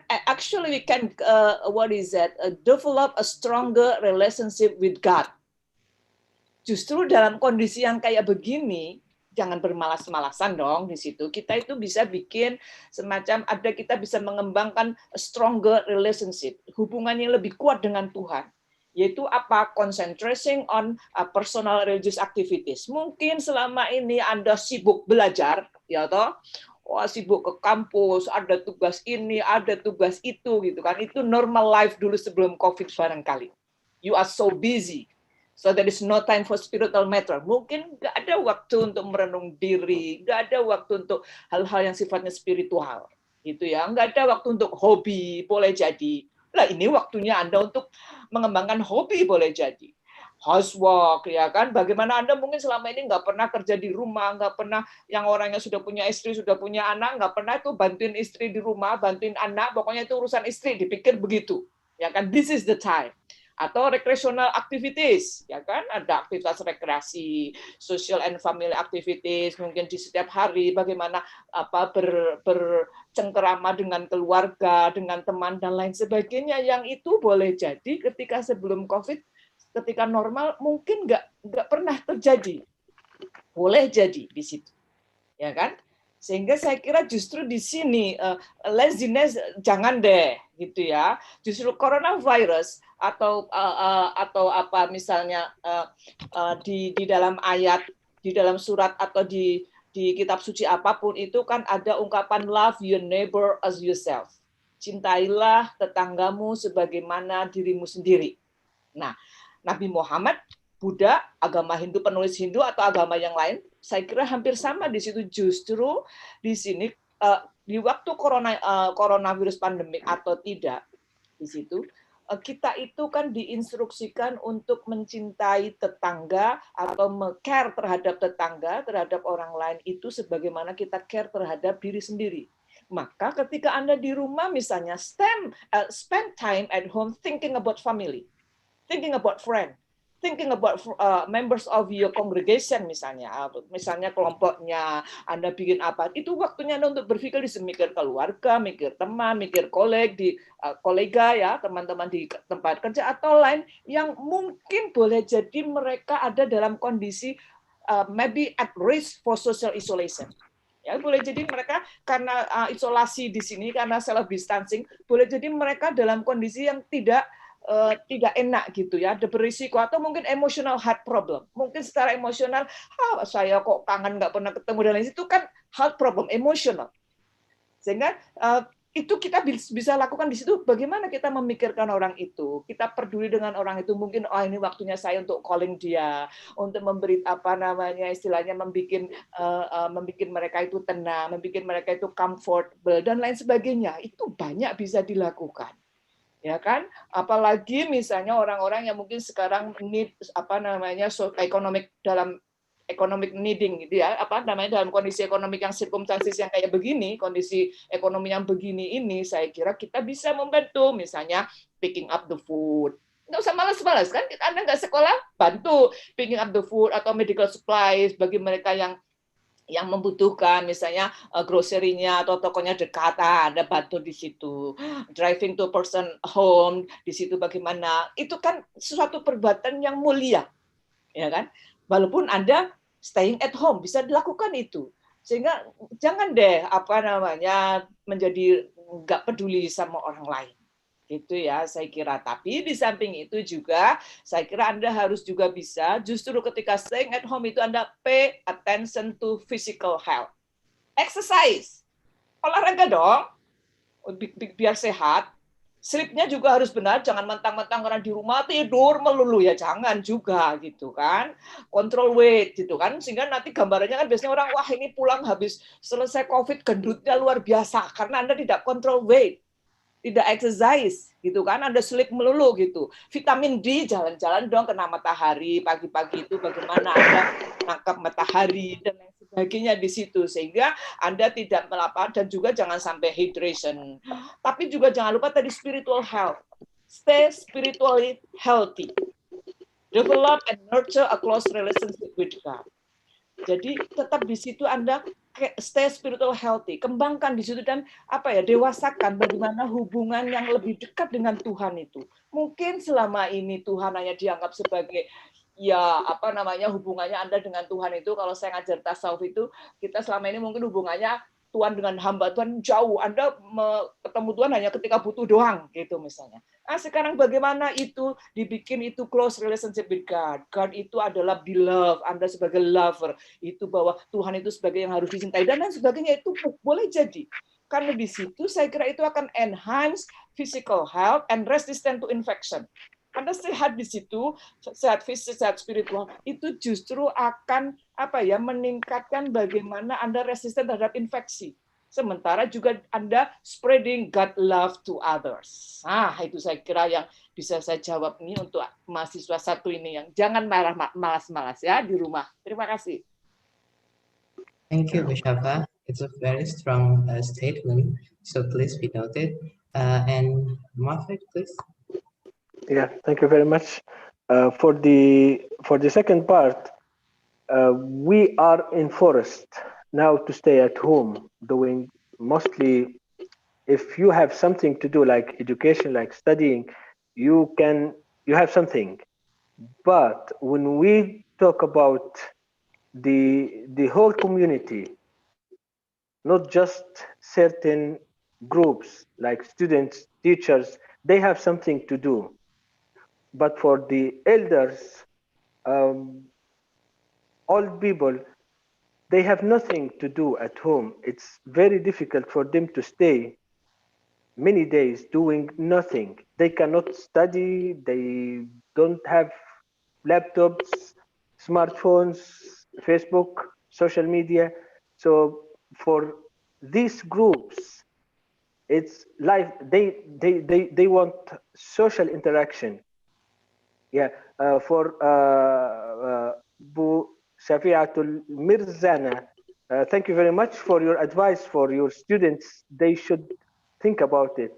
And I can add something to them.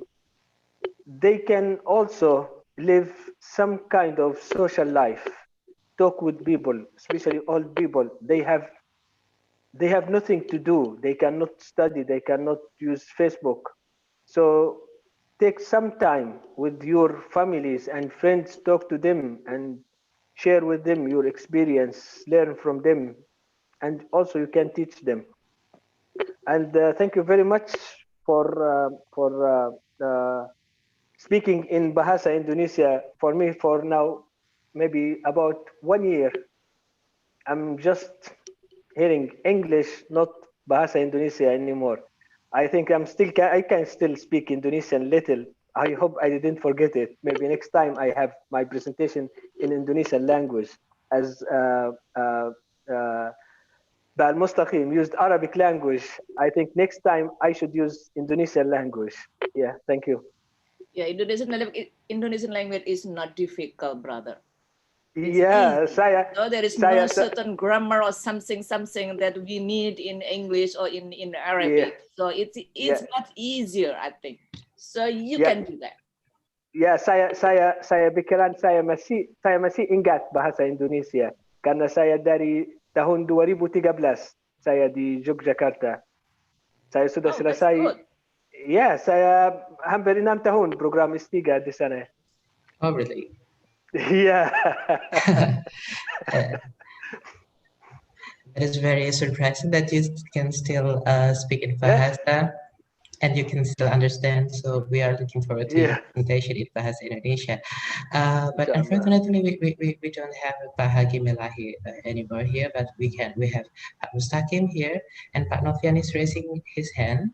So which one will be the first? Pak Mustaqim give the commenter of for the question, or Pak Novian saying something? Novian is better, so I mean Mustaqim can also answer maybe his question if he is asking. Yes, okay. So, can I have, okay? Okay, thank you for Syafaatun, yeah, Professor Syafaatun Al-Mirzana. She asked me that is Tafsir Maqasidi brings the principle of utilitarians. Yeah, I think so, because Tafsir Maqasidi, the basic principle of Tafsir Maqasidi is tahqiqul maslahah wa darul mafsadah. Yeah, how to realize, yeah, maslahah atau what public good, ya, darul mafsadah, ini menolak, avoid, ya, menolak kerusakan, ya. And I think that tafsir maqasidi is very useful, ya, to how to create, ya, tafsir that have concern with environment, ya. Jadi at-tafsir al-maqasidi lahu ahamiyatuhu, ya, li tahqiq al-maslahah wa darul maslahah khasatan ma yata'allaq bi al-bi'ah, ya. Li'anni yani azid an usulil khamsah, ya, fi maqasid syariah, ya, qala al-ulama hunaka usulul khamsah, ini hifdzul din, hifdzul nafas, hifdzul aql, hifdzul nasl wa hifdzul mal. Wa ana azid isnain, yani hifdzu ad-daulah, ya, protection of the state, and hifdzul bi'ah, ya, menjaga lingkungan.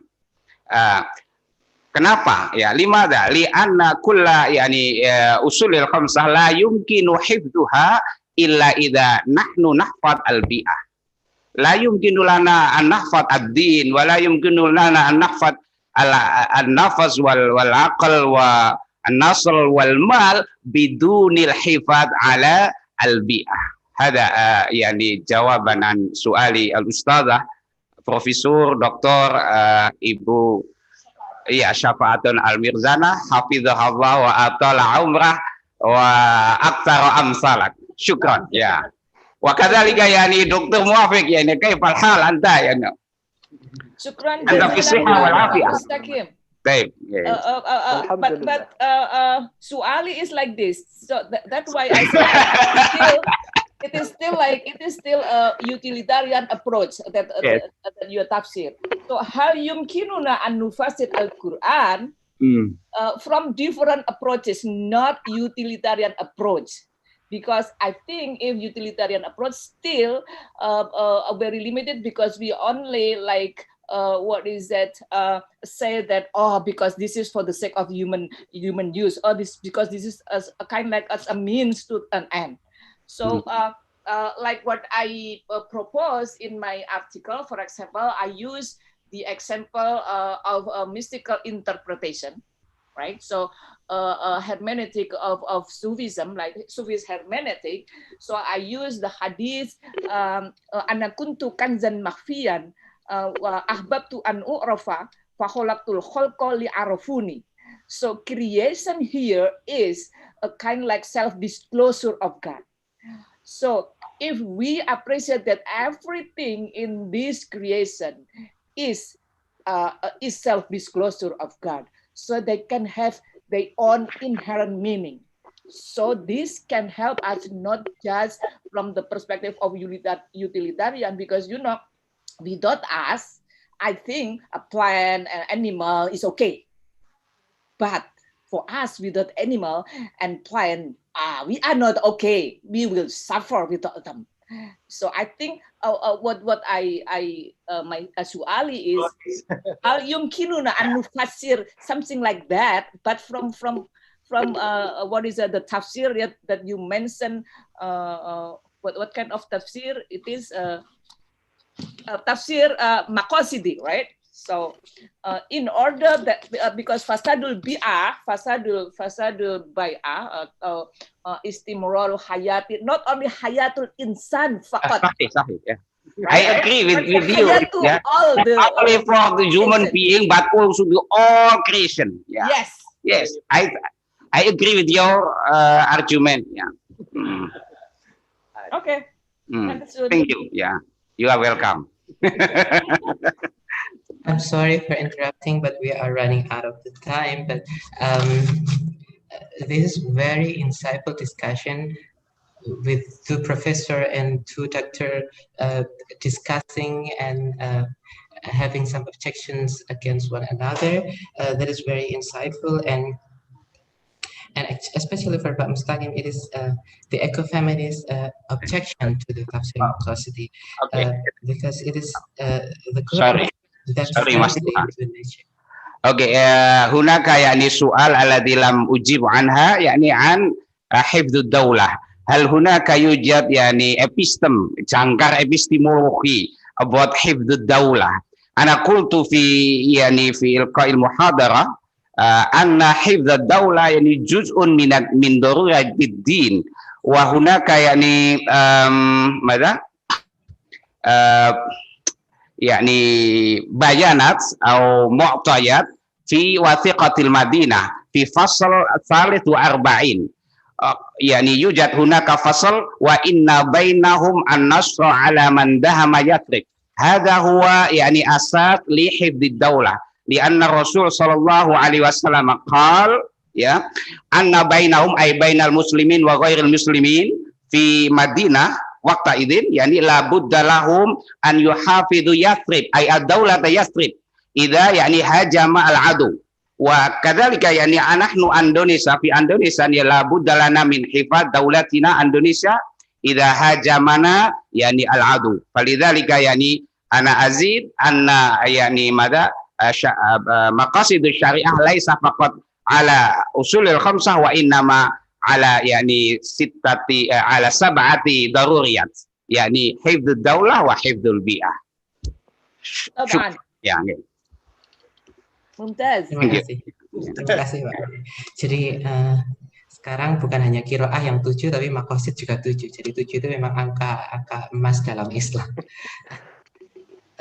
So we come to the ending to the end of the session. Unfortunately, this is very insightful and interesting discussion, but we have to end because of the time. We are running out of the time. So maybe the committee, you can give us more space in terms of time in the next conference, in the 5th Usiqon, because this the session is very insightful and very debatable.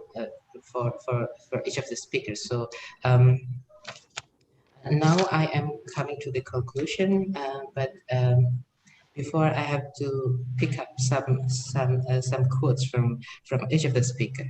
Dari Pak Hakim Melahi, ada dua hal yang penting bahwa dari internal apa yang kita hadapi sekarang itu dari internal Muslim sendiri ada dua hal yang perlu kita perhatikan bahwa ada kemiskinan ekonomi dan yang lebih penting kemiskinan edukasi dan kemiskinan literasi. Itu yang harus kita benahi sekarang dan keadaan itu diperparah oleh faktor eksternal yaitu politik yang otoritarianis. Dari Bu Syafa ada quote yang sangat kuat, sangat penting untuk kita catat bahwa agama sekarang sudah waktunya dematerialisasi. Kita harus bertanya apakah benar kita harus punya media untuk datang ke Tuhan? Apakah kita butuh Ka'bah untuk datang ke Tuhan? Apakah Ka'bah itu media atau the end goal? Kenapa kita membutuhkan media untuk datang ke Tuhan? Dan kita harus ingat bahwa spiritualitas juga membantu kita untuk tetap sehat. Ada satu cerita bahwa dokter bukan hanya meminta pasiennya untuk minum pil, tapi juga untuk membaca kitab suci. Jadi bukan hanya fisik yang diobati, tapi juga spiritualitas untuk mengembalikan kesehatan. Dan yang penting dan menurut saya ini sangat perlu untuk dicatat bahwa sakit itu memang bukan hal baik, tapi sakit kalau dipahami dengan baik bisa menyatukan kita. Dari Profesor Muafiq, kita harus memeriksa lagi posisi teologi kita dalam menghadapi pandemi ini, dan dari Pak Mustaqim kita pelajari betul bahwa kita sangat perlu untuk mengenali kembali teks Islam, teks agama kita sendiri, dan menilai ulang, dan selalu melakukan penilaian ulang terhadap diri kita, melakukan introspeksi, apakah benar tindakan kita terhadap alam sudah sesuai dengan apa yang diajarkan oleh Islam, dan diteladankan oleh Nabi Muhammad SAW. Inilah cara kita mencintai Quran, dan inilah cara kita mencintai Nabi. And that's all from me. I'm sorry for the audiences because they raised some questions in the chat box, but we don't have enough time to discuss all the questions. And thank you for all the speakers. Thank you, Bu Syafa. Thank you, Pak Mustaqim, Pak Prof. Mustaqim. Thank you, Dr. Muwafaq. I'm sorry for mentioning Muwafaq all the time. And thank you. No, we are friends. Thank you, Pak Hakim Mulahi, who has left earlier. Thank you for the committee for this very insightful and important conference. And I'm sorry, I do apologize for all the mistakes that I have made for in moderating this panel. Assalamualaikum warahmatullahi wabarakatuh. Waalaikumsalam warahmatullahi wabarakatuh. Back to the committee, please.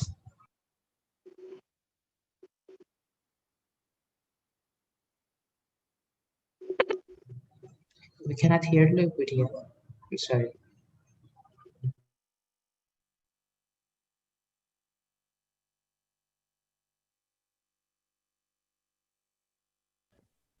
Thank you for the courteous speaker today, Professor Syafa'atun Al-Mirzana, PhD, Dimin, Professor Abdul Mustaqim, Professor Dr. Abdul Majid Hakimilani, and Muwaffiq Mas'ud, and moderator is very gorgeous, Let's join again in 1 o'clock, and after that to 3 parallel session.